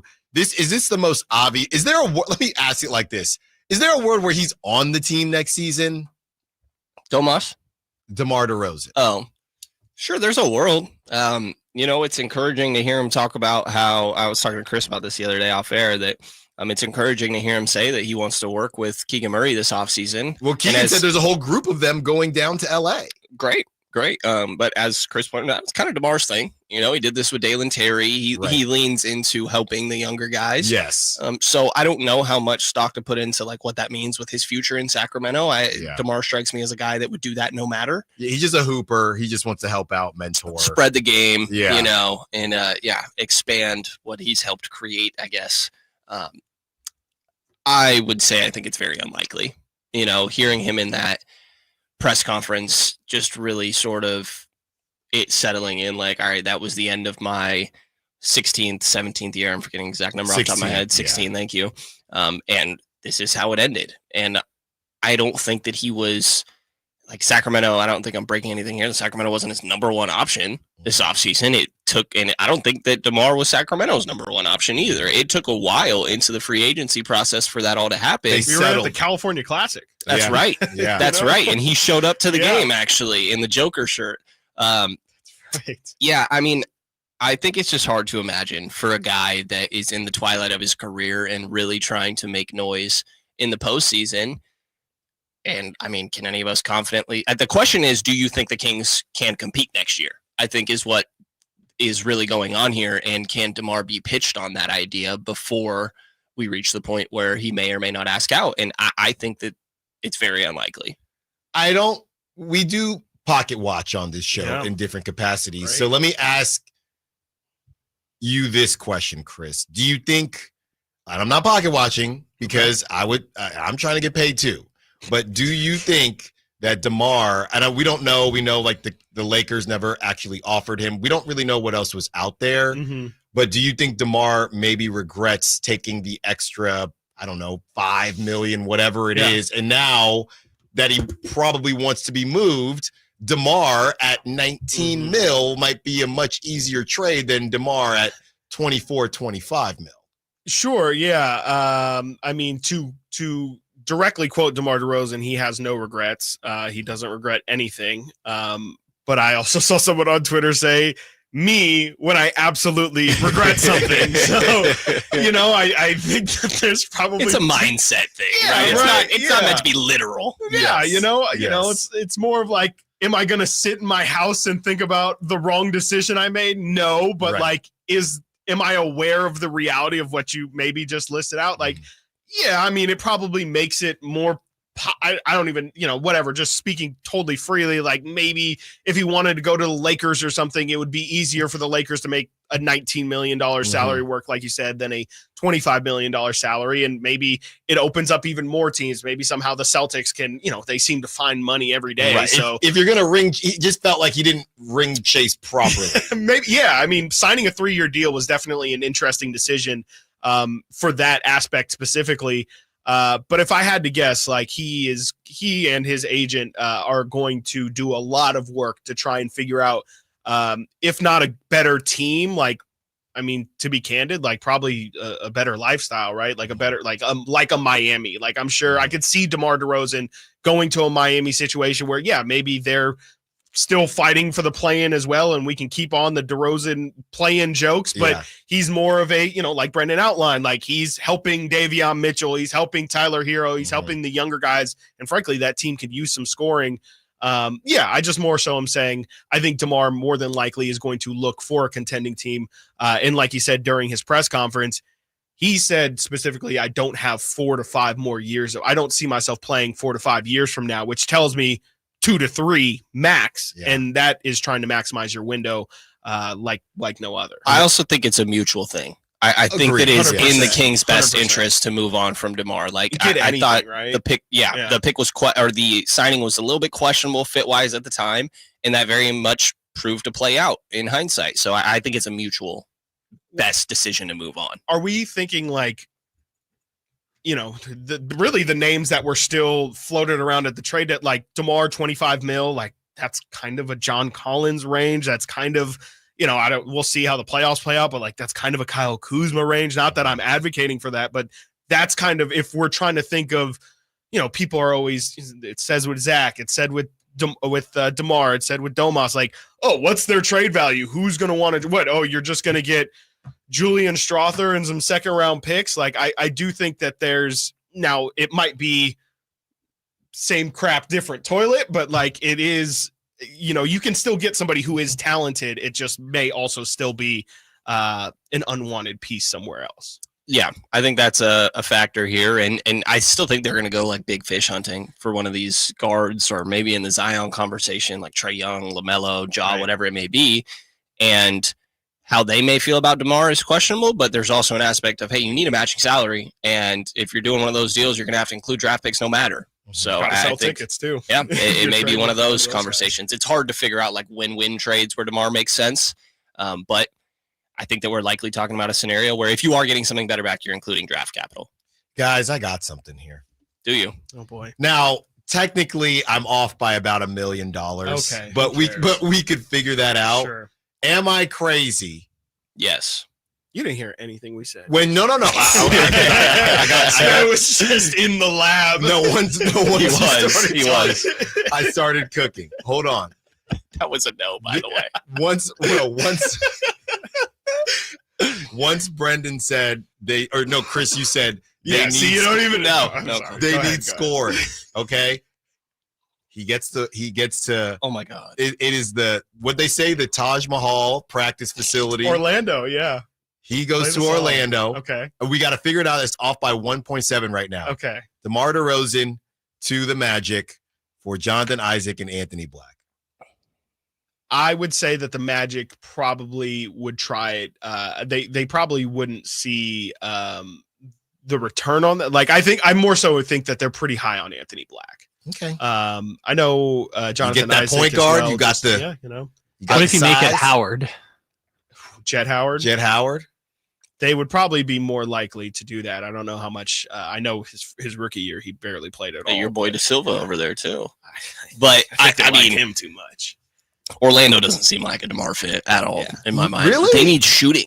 Yeah, he shoots. No, He sure does. with a foot on the line. Yeah. With a foot on the Him line. and Paolo Banchero together are hitting all of the mid-range. In the shots. heat, in Or the taking heat, all of your feet shrink in the heat. That is true. Yeah. So he's missing the line. That is insane He's logic. missing the line Maybe now. if he tied his shoes, That's like, right. You know, it might True. like, give you an extra. That's right. So you never know, guys. All right. Well, thanks for joining us. Happy Friday, Brendan and Chris. We will talk to you next week. Thank you. And by that time, I mean that's a whole 7 days. I mean, I don't know what I'm not going to get in trouble here. I don't know what's going to happen the next time we talk, but We'll probably have a coach at that point. yes, right? that's a And great call. Official general manager. Real quick, thoughts on Scott Perry? We saw Draymond Green. Everybody's very high on it. Not maybe the process to get Scott Perry, but everybody is really high on this hire. Yeah, I mean, I've heard the same thing, that people do really like Scott Perry. I do roll my eyes a little bit at people being like, oh, he brought, like, he did something during his 3 months in Sacramento when he signed Zach Randolph, George Hill, and I'm forgetting who else. And it's Vince Carter. And sure, there was an aspect of those dudes maybe wouldn't have considered coming to Sacramento at the time, but in hindsight, those don't look like the greatest moves. And he got hired by New York 3 months after that and got like credit for that. And so I think that stuff's questionable. Now different draft guys will actually come in the building and work out for us. I think Monty and Wes already had that for what it's worth. So it means something that everybody likes Scott Perry. I'll roll my eyes at the Draymond thing because I think it's just ironic that the Warriors guy is talking about the Kings like this, obviously with their history, but it means something when these guys are saying all this stuff. So I'm hopeful. But like you mentioned, the process is kind of what concerns me here, and we'll see. Chris? Yeah, I mean, I think I kind of like Brendan said, I like that everybody seems to like him. The fact that Draymond's talking about him clearly says that, you know, even around the league, he's just generally well connected, which I think is maybe the point of like the George Hill and, you know, Zebo thing is that, and the draft thing is that he just knows everybody and everything. I'm a little, you know, I haven't really heard much to Brendan's point, I guess, about like talent evaluation. You know, we don't really know how he thinks in terms of that. And I think that's obviously a huge part of being a GM. And I think we'll just have to see. You know, I'm not willing to say anybody's going to be the savior of this thing, but he does seem to have a really good rap of getting things to a professional level, right? Like getting things to the point where they're not a laughing stock. And, you know, I think that would be very welcomed at this point. Last thing I'll say super quick is that I think that when a new GM comes in, that ownership does let them cook for a sec, and that there's value in that. There's about the danger second in that as well. Also, there is, but I think the first year or two, they let him cook a little, and we'll actually see what Scott Perry wants. It's just, is he going to remain, you know, the lead decision? Really quick to wrap that up as well. I do think that it makes me nervous because, you know, how much of this is Scott Perry is a Vivek guy, and we're just enabling. Like now this is hiring Vlade without hiring Vlade, right? Like that is my fear with the Scott Perry thing, is that it's just a little bit too cohesive, and maybe maybe you do get better alignment, but is that alignment for good? Real quick. Anything else? You want to wrap up that wrap up? I agree. You know what? If we want me to drop one more bomb, I think there should be 3 microphones when Scott Perry gets introduced, assuming that Doug Christie is sitting next to him. I think that Vivek Ranadive needs to address everything that's happened here, because clearly his hands are all over Or this. maybe have your own press conference, because that would be the most ideal the problem thing. with him doing that would be we're all talking the other to Vivek. two aren't getting any questions because man needs to answer some questions. All right. Great stuff from the guys. They cooked for the last hour. And when we return, Gman cooks. He gives a beautiful perspective on the 2024-2025 season. He did that at the end of the Kings season. Allen Stiles, Sacktown Sports. Stay up to date on Sacramento sports. Join the Sacktown Sports 1140 newsletter. Visit sacktownsports.com. I'm Ken Korak with your Green and Gold Report, brought to you by Comcast Business, powering possibilities. With a little historical perspective on Jacob Wilson's 15-game hitting streak to begin the season, which ended on the 13th against the Mets. In the expansion era, the only longer streak by an athletic to start a season, Stan Javier hit in 17 straight in 1994. The Athletics record, Hank Majeski, 19 straight in 49. Comcast Business is powering the engine of modern business with reliable connectivity, enhanced cybersecurity, advanced fiber solution, and Wi-Fi backup. Comcast Business helps turn today's small businesses into engines of modern business. For details on special offers, including free professional installation and up to a $500 Visa prepaid card on qualifying internet bundles, log on to business.comcast.com. Comcast Business, powering possibility. Power Business Technology is proud to be a 100% independent, locally owned and managed Toshiba copier dealer. Local ownership cuts out the red tape, allowing ourselves to never be too busy to personally answer the call when our clients need us. Recognized for excellence in service execution, training, and customer service, we're proud to be named a Toshiba ProMasters Elite Dealer since 2021. Contact us today for all your business printing needs at 844-POWER-BZ. That's 844-769-3729, or visit us at powercopiers.com. Allen Stiles here with your Sacktown Sports Injury Update, brought to you by Downtown LA Law Group. For the A's, pitcher Michel Otanez has resumed throwing from a distance up to 90 feet and could return sometime in mid-April. Brady Basso, out with that left shoulder strain, has been transferred from the 15-day injured list to the 60-day injured list. On the court, Malik Monk has been diagnosed with a left calf strain and will be reevaluated in 14 days, which means he'll miss the rest of the season and the play-in. This injury report was brought to you by Downtown LA Law Group. Hi, I'm Allen Stiles. Injured at work? Call Downtown. Downtown LA Law Group, California's leading injury law firm. With over 40 lawyers throughout California, they've won over $500 million in settlements. Downtown LA Law Group will get you compensation for your work injury. You don't pay unless they win. That's right. You pay zero up front. Call Downtown. Text injury help to 40222. That's injury help to 40222. Visit them at calldowntown.com. Mike Rowe here with a quick question. Have you noticed a musty smell in your home? I hope not, because damp smells mean that you could have a crawl space problem. That's where Groundworks comes in. They can honestly assess your situation and create a plan to waterproof your crawl space and get to the root cause of the problem.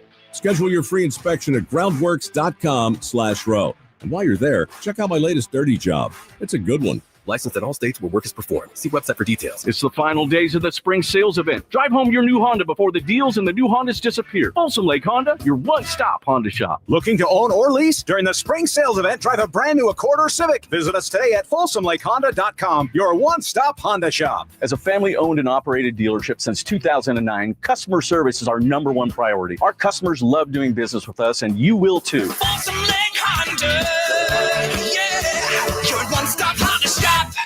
Sacramento, get ready. The Sacktown Sports Live events calendar is packed with epic shows you won't want to miss. Classic rock bands, America takes the stage at Hard Rock Live Sacramento on May 9th. Then hip-hop legend LL Cool J brings the beats to Thunder Valley on May 10th. The Outlaw Music Festival rolls into Toyota Amphitheater on May 18th. And punk pioneers The Dam hit Ace of Spades on May 31st. June heats up with JJ Gray and Mofro at Ace of Spades on June 10th. Plus, country superstars Lee Brice and Walker Hayes at Ironstone Amphitheater on June 21st. Then it's 3 days of country fun at the Country Summer Music Festival at Sonoma County Fairgrounds on June 27th through the 29th. Get your boots ready for the Folsom Pro Rodeo July 3rd through 5th. Then catch Cody Johnson at Golden One Center on July 18th and Parker McCollum at Ironstone Amphitheater on August 16th. Mark your calendars, grab your tickets, and don't miss out. Find all the details at sacktownsports.com.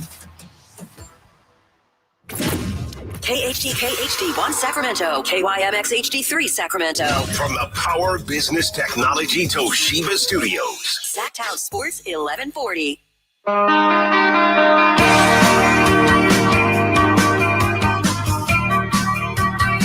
You're home for Kings Talk and so much more. Live and local. Allen Stiles on Sacktown Sports.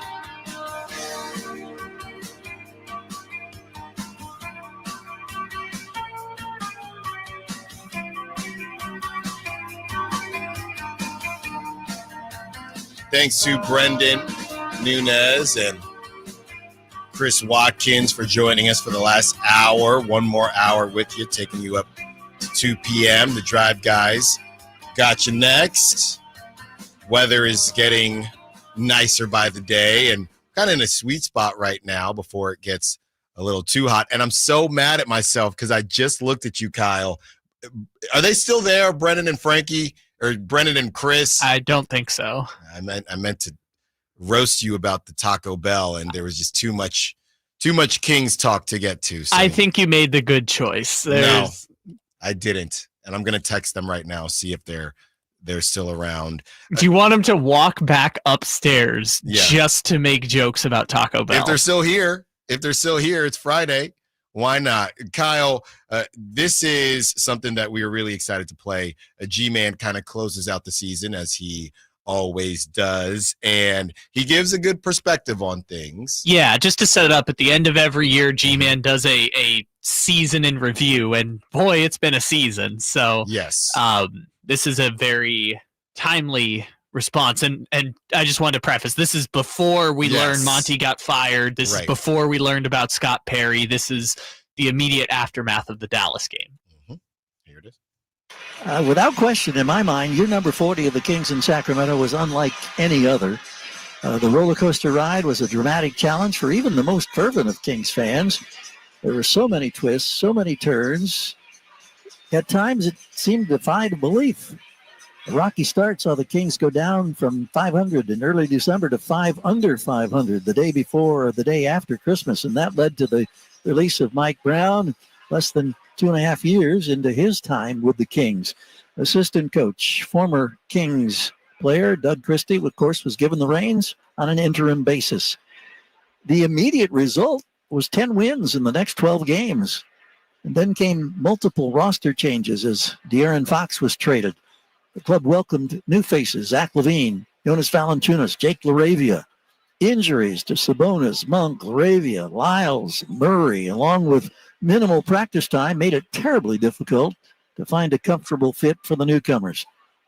Defensive coach Luke Laux left for a college job. Assistant general manager Wes Wilcox also left for a new position in the collegiate ranks. The multiple disruptions led former NBA coach and TV analyst Stan Van Gundy to say that Doug Christie had been swamped with more obstacles than most coaches face in 5 years. But in the midst of so much uncertainty, the Kings did find ways to create some memorable moments.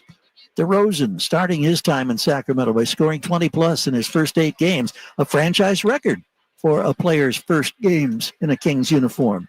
There was an amazing rare road win in Miami as Sabonis put back the De'Aaron Fox miss while falling to the floor with only 0.7 of a second left in that game. Fox setting, of course, a franchise record. Remember that 60-point explosion in the overtime loss to Minnesota in this building? And then following it up the next night with 49 points against Utah, a total of 109 points in back-to-back games, something that had only been done by Wilt Chamberlain and Kobe Bryant in NBA history. A magical fourth quarter performance by Doug McDermott as he buried 6 straight threes against Utah had this place on fire. There were 15 comebacks from deficits of 10 or more points, perhaps none better than coming from 17 down with 8 minutes to go to get a double overtime victory over Miami. Then in the next game, which was on the other side of the country, the Kings spanked the Boston Celtics at the Garden by 17 to win their 6th straight under Christie. That was just the second win in the last 17 years in Boston. There was an overtime thriller in Dallas the night that Debo scored 42, including a bucket that forced the overtime, and then the classic step through against 2 defenders for the game winner. More recently, 2 late season wins against the Cleveland Cavaliers with the best record in the East. A bounce back after crushing loss at Washington to salvage a road trip with wins at Charlotte, Cleveland, and Detroit. Yes, there were some great moments. It's been a true adventure to say the least. Huge thanks to Kings fans. Your passion, your amazing support never seems to waver. For that, we are truly grateful. I've been blessed to be in this seat calling Kings games for 40 seasons. And I tell you right now, I'm looking forward to yet another year of Kings hoops that'll be here before we know it. Can't wait for the next time we light that beam.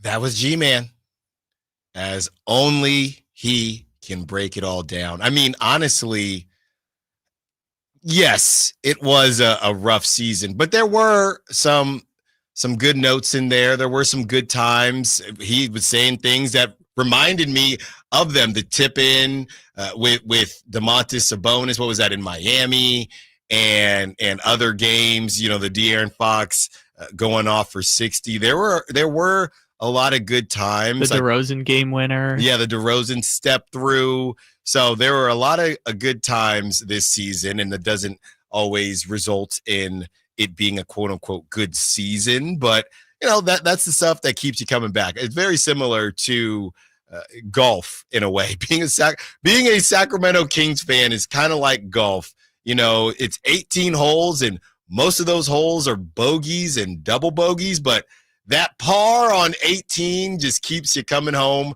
as you kind of nail every single swing the way you've wanted to nail it for the last 4 hours. That's kind of what the Kings are. As soon as you're ready to kind of get off the train, you know, there's a birdie here or a really nice swing, and it's in front of your friends, and it just keeps you coming back from it. I don't know.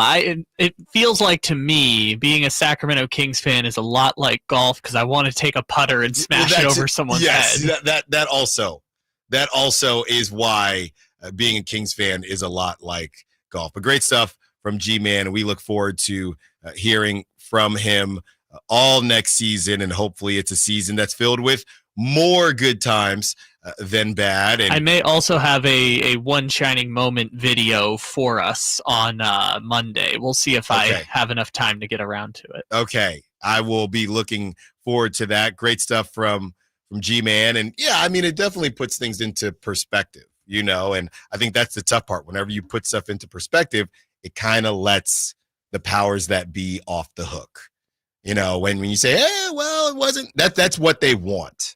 And I understand it's very confusing and it's very tough as a fan, because that is what they want.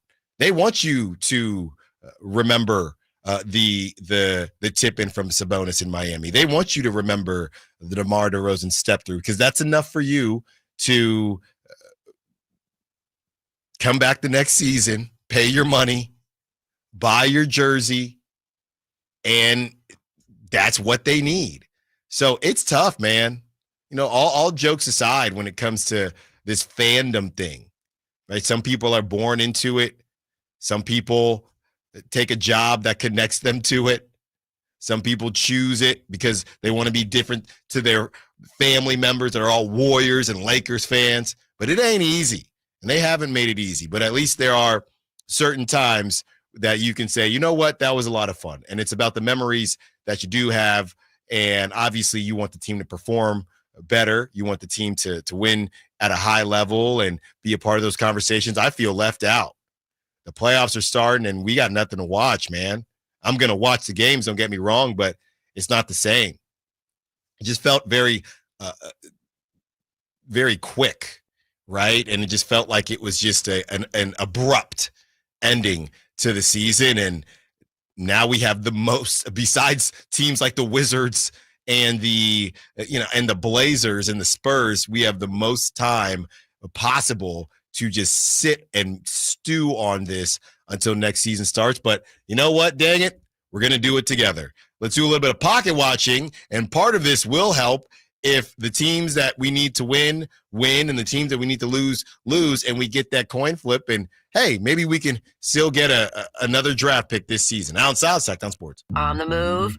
Got somewhere to be? Take Sacramento Kings basketball with you. The Sacktown Sports app will let you stay connected to your passion. Never miss a moment of Sacramento Kings basketball with the Sacktown Sports app. It's Carmichael Dave talking to you about my good friends at American Energy. You're in the Sacramento area. You know how the seasons work. They are a-changing right now. So American Energy wants to help you stay warm for the rest of the cold season, but help you stay cool during the warm season. Best way to do that, make sure your system is operating safely. So right now is the time to take advantage of half off a tune-up, $24.50. They cut that right in half. And if you want a diagnostic, guess what? You can't beat free. If it's free, it's me. And now it can be you. And also, it's the end of the season blowout. $4,000 off a new system plus any rebates. That $4,000, that's a direct drop from the sticker price. It's a great deal. Check them out at the aeway.com. or an instant quote, or give them a call at 916-520-9990. That's 916-520-9990. Tell them your good buddy Carmichael Dave sent you. Call 916-520-9990 now.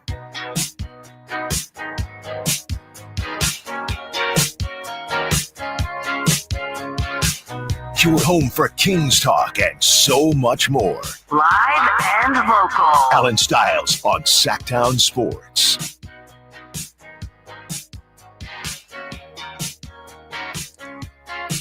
From the 415 on a phone-in Friday, 916-339-1140.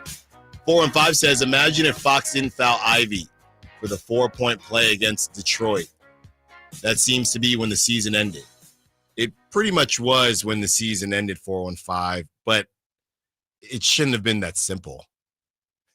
It shouldn't have been that simple because that goes back to, it was a 5-game losing streak.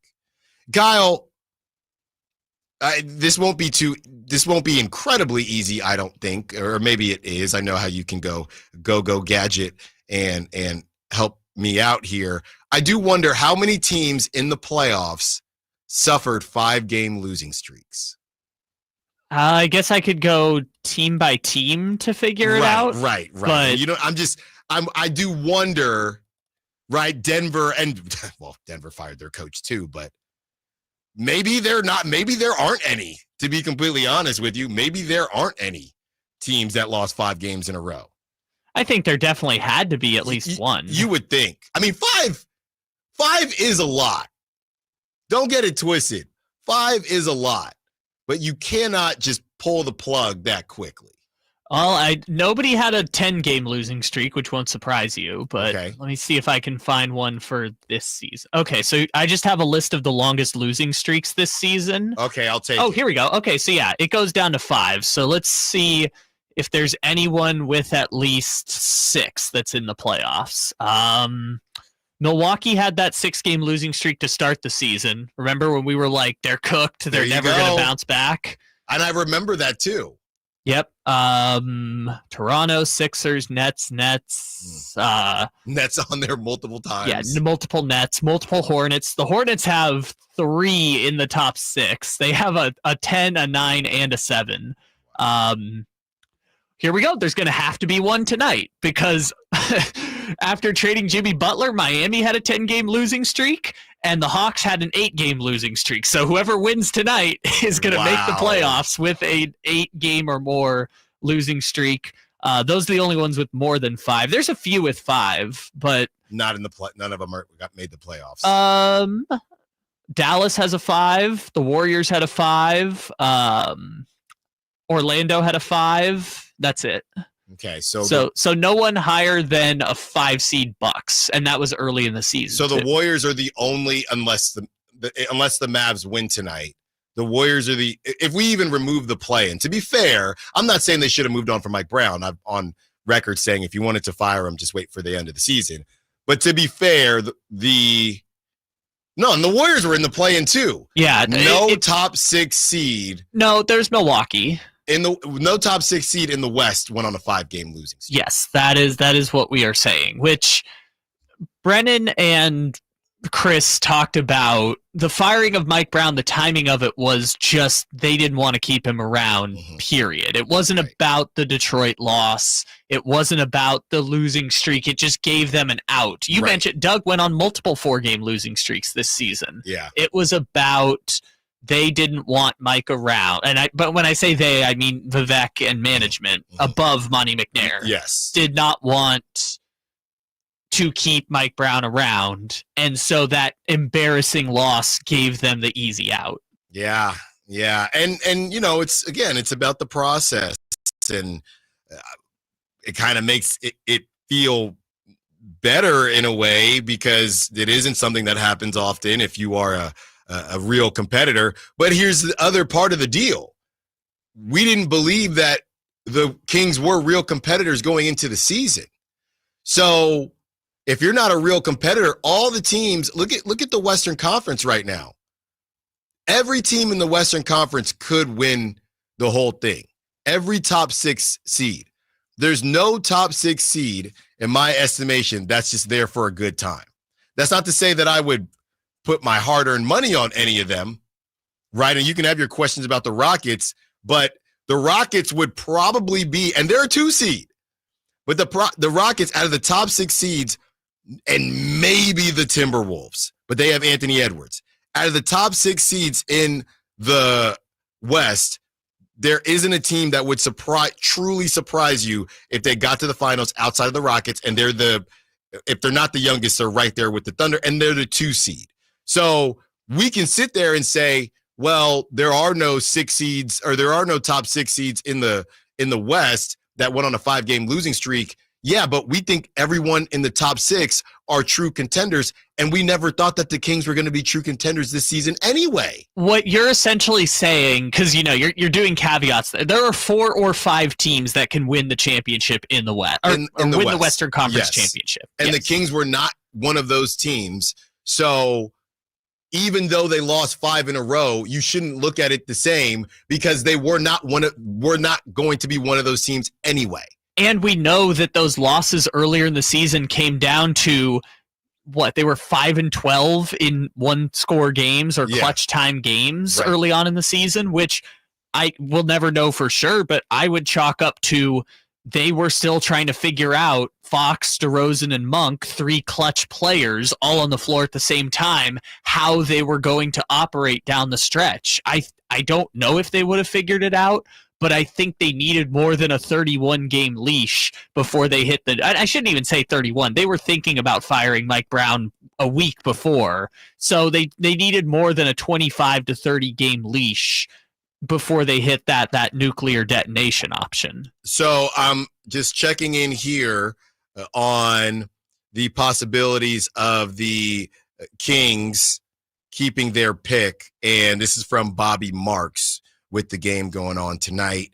And he says Sacramento keeps their pick if they own 1 through 12. So to run it back here, Kyle, we are looking for the Heat to win, and we are looking for the Mavs to win, and then there will be a random coin flip at some point. Yes, we need them to be the first 10 seeds to ever make the play. And 2 of them. And 2. You need both of them to happen tonight, and then a coin flip, which apparently they do like a computer system to do it, but the easiest way to phrase it is just a coin flip between the Hawks and the Kings. So that could bring a little bit of hope. I would love to see Scott Perry make a draft pick immediately. That would really give us a look at what we're dealing with here. I am a little bit proud of myself, because do you remember like 3 weeks ago when I got the chance to explain guys, there's a really niche scenario where the Kings could keep the pick, and I said on that day,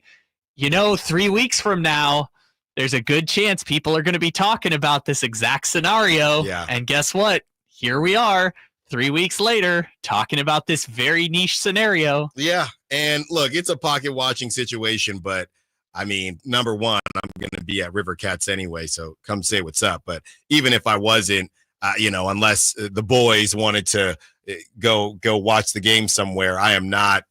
I don't care that much about the Kings keeping their pick to. If it was straight up, if it was one team, I'll be paying attention, but I'm not going to sit there and watch those games because of it. And then you still have that computer coin flip scenario. So it's pocket watching, but it doesn't have the same juice as a couple of weeks ago. Pocket watching has lost juice every single week. You want to guess the spread for the games? See what the chances are? Sure. So you have Miami heading to Atlanta. Yes. And Atlanta is a bit injured. I think that's probably a pick 'em. It might even be Miami because people trust Miami. I'm going to say Miami -2.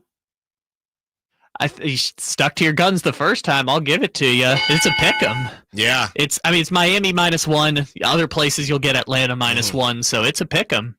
And for the other game, Mavs, and I saw Shams just put something out about Ja Morant, and you have the Mavs headed to Memphis. I would say, I don't know.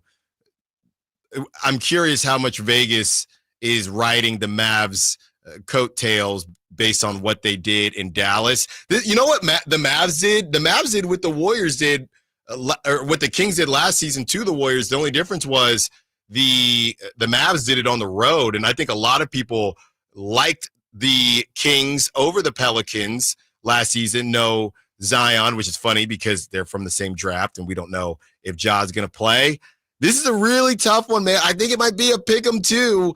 It's hard for me to see them picking the Mavs, though. I'm going to say, I don't know, 3.5 Grizzlies. So remember, it was 5 in favor of the Kings against the Mavericks. Right. Tonight, it is Grizzlies 6.5 favorites. That makes sense. I didn't know what they're doing with Ja Morant, but I guess as we know, they kind of go back and forth on whether or not they're better with Ja Morant anyway. So I guess if we get the pick'em of Miami pulling it out, then we're rooting for, I guess, go Dallas. Yeah, it's go Dallas, and then it's go computer go, or go heads or tails, whatever the case may be.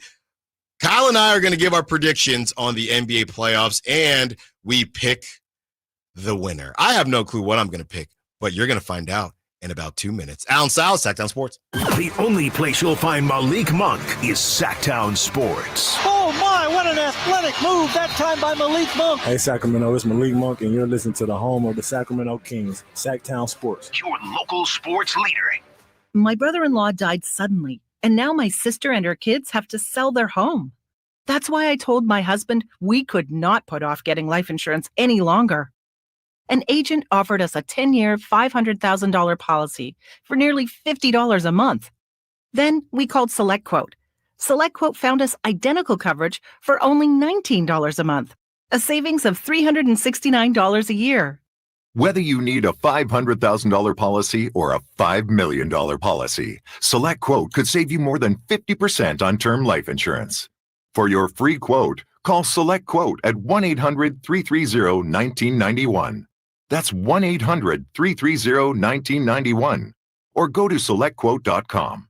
That's 1-800-330-1991. SelectQuote. We shop, you save.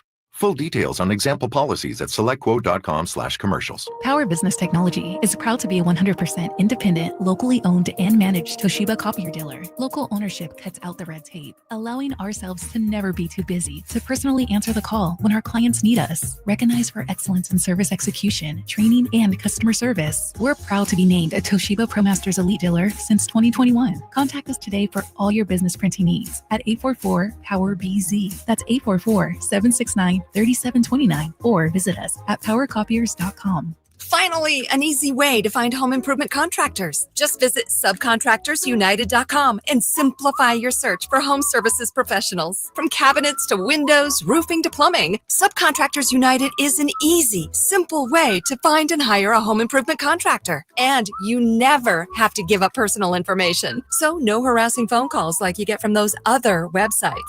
Subcontractorsunited.com is sponsored by D&D Cabinets and Savage Design. The PGA Club fitters at the Hagen Oaks Player Performance Studio know that golf should be fun. They also know that players of all abilities will hit the ball farther and straighter, play better golf, shoot lower scores, and have more fun if they get fitted before they purchase golf clubs. Hagen Oaks delivers the same technology and major brands used to fit PGA and LPGA professionals. See how the game can be even more fun. Hagen Oaks Player Performance Studio fittings are available 7 days a week. Make yours today by calling 916-808-2531. That's 808-2531. And now a brief history of the garage door. Garage doors could date back to 450 BC when chariots were stored in gatehouses. Here in the States, they became a thing around the start of the 20th century. You could find a float-over door in a catalog way back in 1906. National Garage Door has been around since 1974. They're family-owned and operated, so you can trust them to solve any garage door issues you may have. Squeaky door, malfunctioning door, or a need for a new door, which is what prompted us to give them a call, 916-638-4554. At National Garage Door Services, their number one priority. I've witnessed that commitment in my own home, certainly in our garage. National Garage Door sells quality Rainer branded garage doors. They are the nation's BSE broken spring experts. So if you have a garage door that looks and sounds like it dates back to 450 BC, National Garage Door can help, whether it's a garage door tune-up, repair, or replacement you need. They'll take care of you at National Garage Door, 916-638-4554. That's 916-638-4554. National Garage Door. Sacramento's premier country music festival, Country in the Park, is coming back May 16th and 17th at Cal Expo with Bailey Zimmerman, Billy Currington, Cole Wetzel, Nate Smith, and more. You'll enjoy food trucks, rock walls, and a mechanical bull, line dancing, and more. Single-day GA tickets start at $52 at CITPFest.com. Country in the Park, May 16th and 17th with Diamond Pacific Supply and Trex, Michelob Ultra, and Carl's Jr. Find out more at CITPFest.com. Bring the whole family to Sutter Health Park for Sacramento River Cats baseball. It's more than a game. It's an experience your kids will never forget. Enjoy exciting action on the field, delicious ballpark food, and fun activities for all ages. From meeting Dinger the mascot to running the bases every Sunday, there's something for everyone. Create lasting memories with your family this season. Get your tickets at rivercats.com.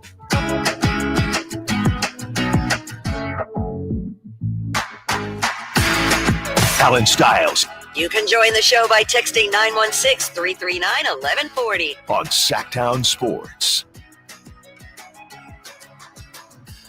We're here, Sacktown Sports, taking up to 2 p.m., 30 minutes, and this was all organic.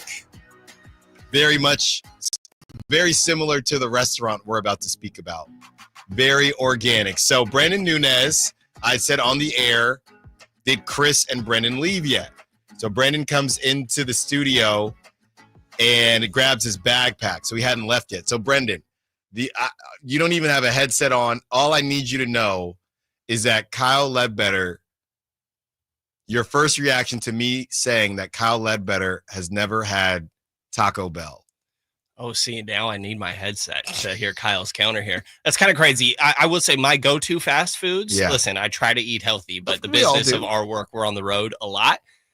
I'm a big Taco Bell and McDonald's guy. Like I figured out what I like on the value menu there, and I can go there, spend less than $10 and have a meal. His argument is, I'm from San Diego and I get real tacos. That's not true. If you're getting real, I would understand the argument that Taco Bell is not real Mexican food. There's a lot of Americanized Mexican food that is not qualified. Right. I mean, you know this too. Bay Area, I feel like can say the same as San Diego. Right. We know real Mexican food. But I'm saying sometimes I want a Crunchwrap Supreme. Convenience. Crunchwrap Supreme is one of the go-tos, by the way. Those little spicy potato soft tacos. That's all I'm saying. Yeah. I'm just, all right, that's it. You can go home now. I'm with you. All right, thank you, Brendan. Bell. Thank you, Brendan. Enjoy the rest of your day. Appreciate you, man. And I did not text Brendan. He just happened to pop on over. I'll see you this week. You're not. I'm not missing anything. No, yes, you are. It's just the experience. These kids these days. I looked it up just because we were talking about it earlier. The closest Taco Bell to where I grew up was 15 minutes away. Oh my goodness. So why would I go there when there's 8 taco shops ahead? And then, I moved out of San Diego. It's like, I'm not missing anything. Okay. All right. Yeah. You're just missing out on life, apparently. 916-339-1140. Javi wants to be a part of the conversation. What's up, Javi, on a phone-in Friday? What's up, Javi? What you got for us? How you doing today, Mr. Stiles? Hey. Mr. Kyle. So I tried to tell Mr. Draper yesterday, like I'm going to tell you, the Kings have Scott Perry as the new general manager when this is just all a rerun to me.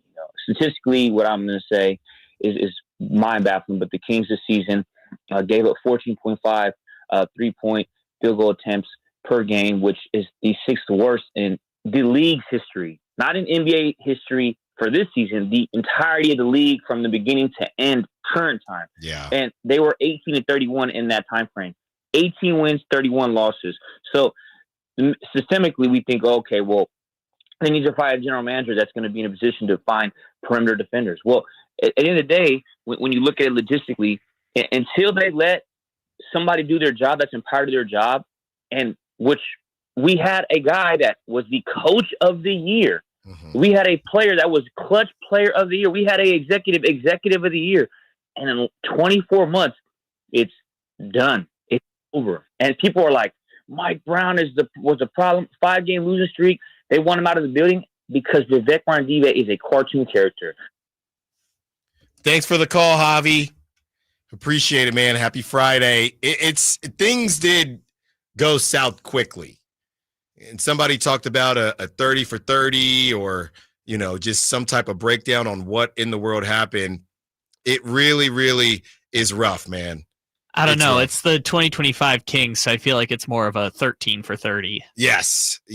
Well, or if it's the other team, it would be more of a 27 for 30 because they just can't miss from 3-point land. Yeah, I think Dave made a joke that was like, you don't need a 30 for 30, but there should be a 3 for 3 on Kevin Huerter. And I was like, 3 for 10 is probably a better way to phrase it. That's a better way to put it. The 13 for 30 on the 2025 Sacramento Kings. It just, nobody saw, and you know what, I was going to say nobody saw this coming, but maybe Kings fans did see this coming. This is what people say, Allen, oh, you're new out here, huh? You're covering the Kings? Just wait. Kangs are going to Kang, and that's what they did. That's what they did. They Kang and they conquered. I thought maybe I could bring some new mojo last season. Yeah, it was the play-in, but, you beat the Warriors and you're headed to New Orleans, and that's really where this all went south. To be honest, it's all the Pelicans' fault and or Luka Doncic for flopping on Malik Monk because everything went haywire when ownership could taste the playoff revenue and it got snatched from them. And a lot of people were roasting the Kings, not knowing that it was just a bad matchup all season long, but not knowing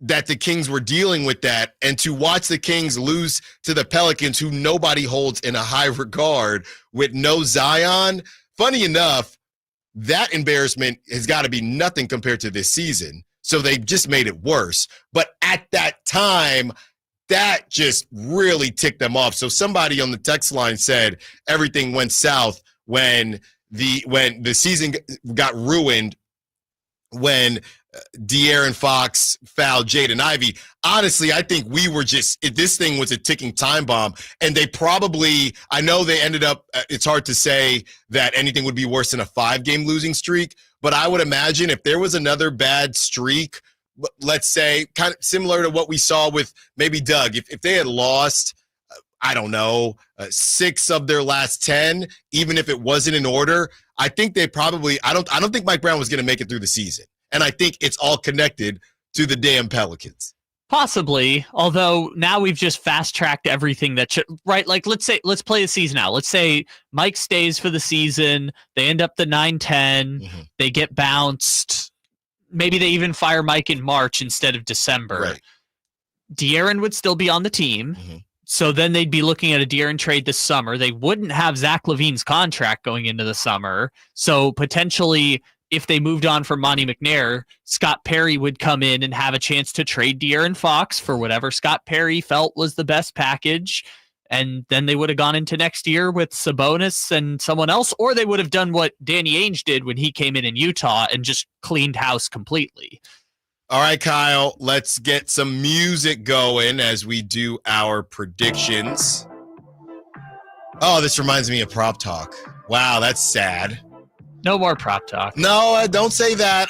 We're working on something with the sales folks, so Prop Talk might return. We're just trying to figure out how it's going to return. Tyler Soderstrom, 2.5 extra base hits tonight. I mean, I'd cook that right now. I would cook that. Or I guess 2.5 bases is how they do it. I would cook that right now. All right, let's start with the Thunder versus the Mavs and or Grizzlies. Let's go quick here. Thunder. Rockets Warriors. I'll go Rockets in 7. Wow. Or Rockets in 6. I'm going to go Warriors, but I will say this.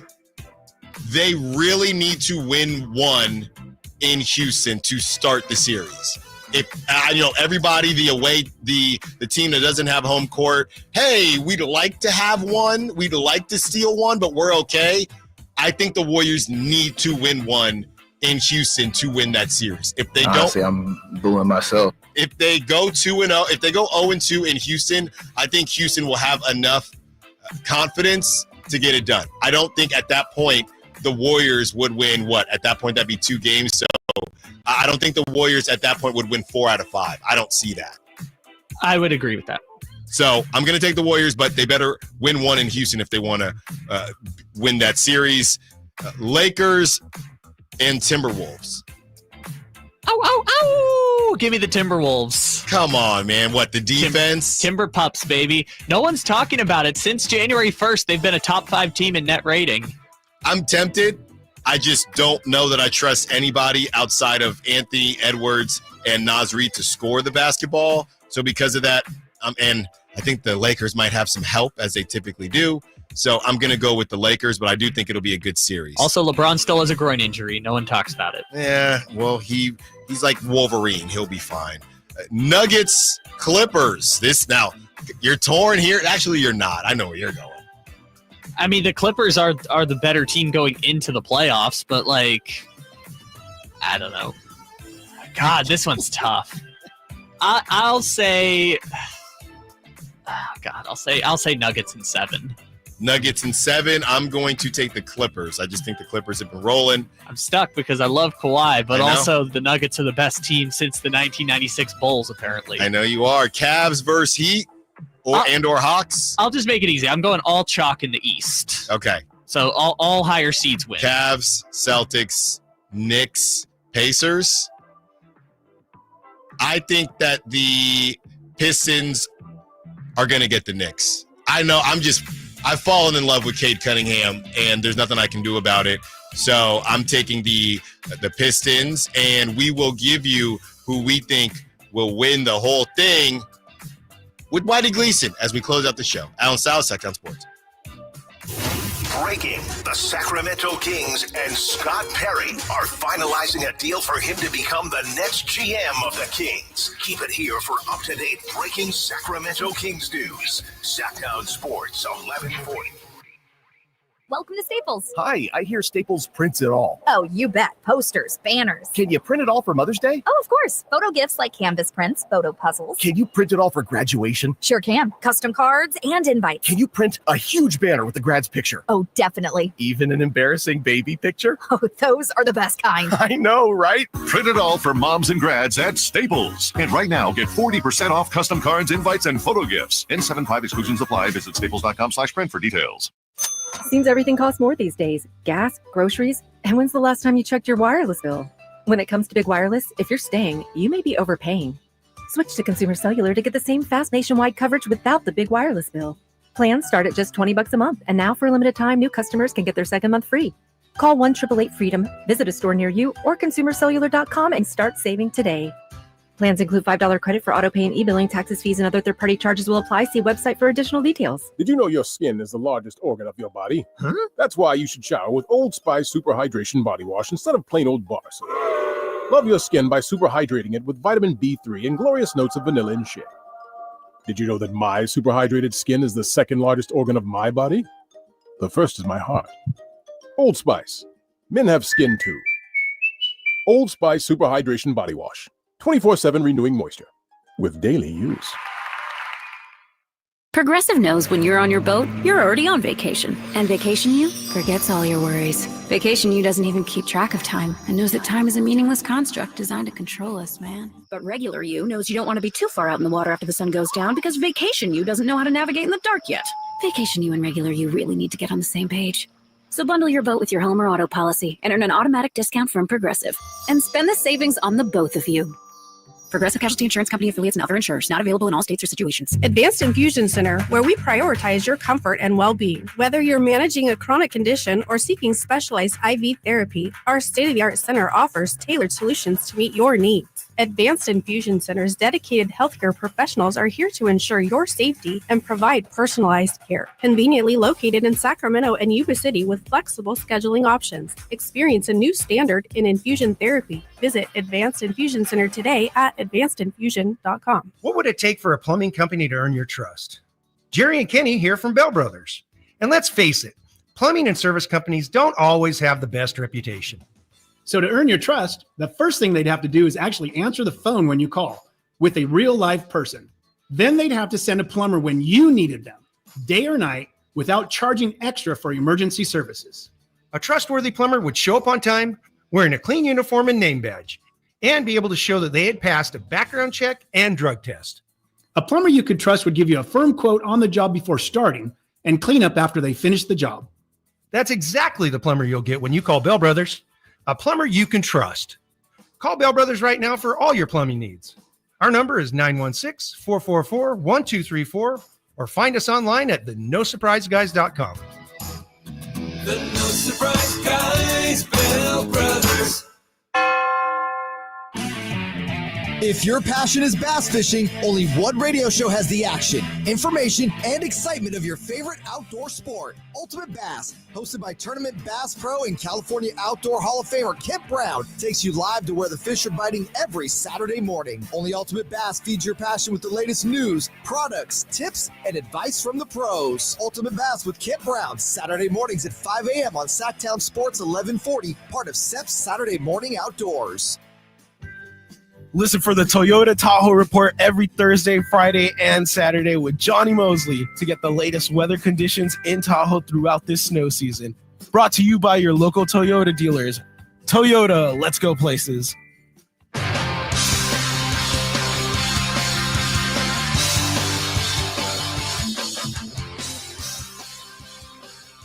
Allen Stiles. Watch the show on youtube.com/Sacktown Sports 1140. Or listen on the Sacktown Sports app.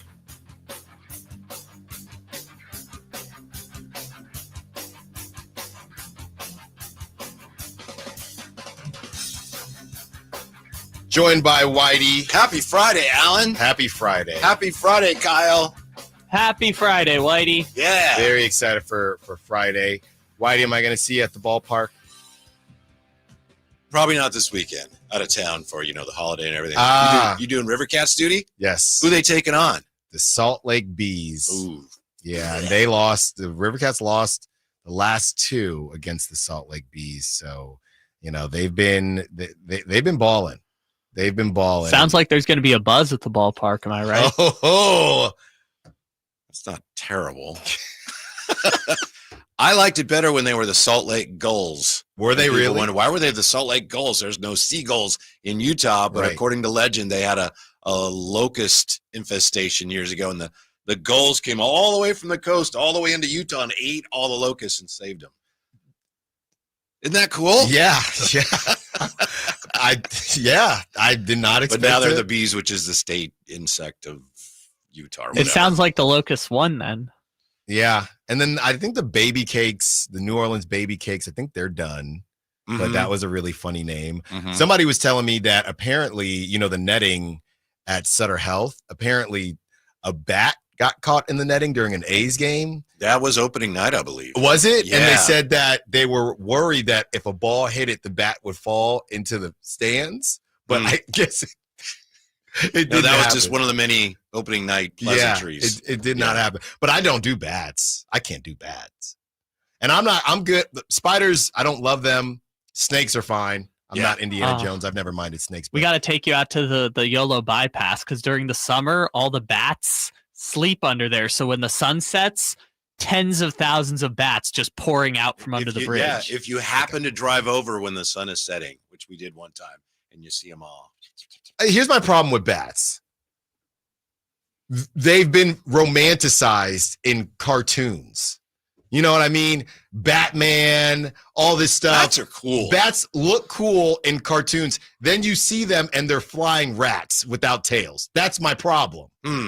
I was they're sold, mammals. They're not really flying rats. I was sold a bill of goods that they're these cool looking. They are animal planes, mini animal. It's planes. really cool, Alan. I drive out there sometimes just to watch the bats, and then you have to get lucky because you don't know where along the bridge they slept that night. Oh man, you got to get pretty lucky. Awesome. I hope I don't get lucky. I'm with you on spiders. I used to work at a couple pet stores and like snakes and rats and whatever else. I didn't mind, but they used to sell tarantulas. And if someone bought a tarantula, I could not bring myself to pick it up. If it crawled on me, I was okay. Yeah, because you got to put it in. Oh, so one time this guy bought one, and $40, whatever it was back then.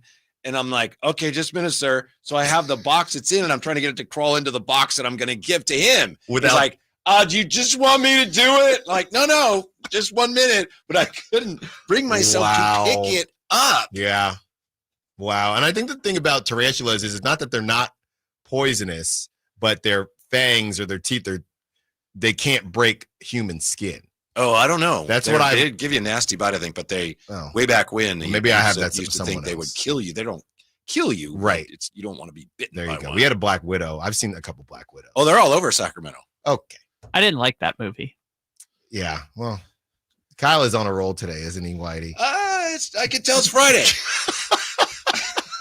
Kyle, we got to get to our championship predictions once and for all.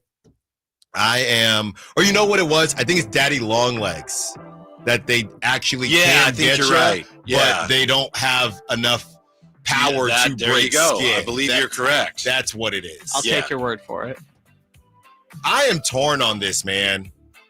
Let's start with conference finals. Who you got in the conference finals? I'm still torn. Do you know? You go first. Yeah. I mean, the three obvious ones: Oklahoma City, Boston, and Cleveland are the three obvious choices. The last one's tough because right now I have it set up as Rockets and Timberwolves. So you know what?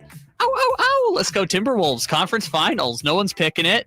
Timberwolves going on a little like run. You stepped on a Lego. I am not. Have you done that yet, by the way, Dad? Her toys, yes. Specifically a Lego, no, because she still has the bigger Legos. Right. But once we get the smaller ones, I'm sure it's going to happen. So yeah, Timberwolves Thunder. I'm just going to do finals. I do think that look, March Madness was chalky, and I think that the NBA will be a bit chalky too. The Thunder, at some point, they're going to have to get over the hump, or we're going to start to say that they're kind of fool's gold. I think the Thunder get to the finals. I'm not terribly confident, but I think the Lakers still need to work out some things, and a lot of these teams are just wounded in the West. So I'm going to say Thunder get to the finals. This is their year to show up and hopefully show out. So I'm just going to go fairly chalky and go Thunder Celtics.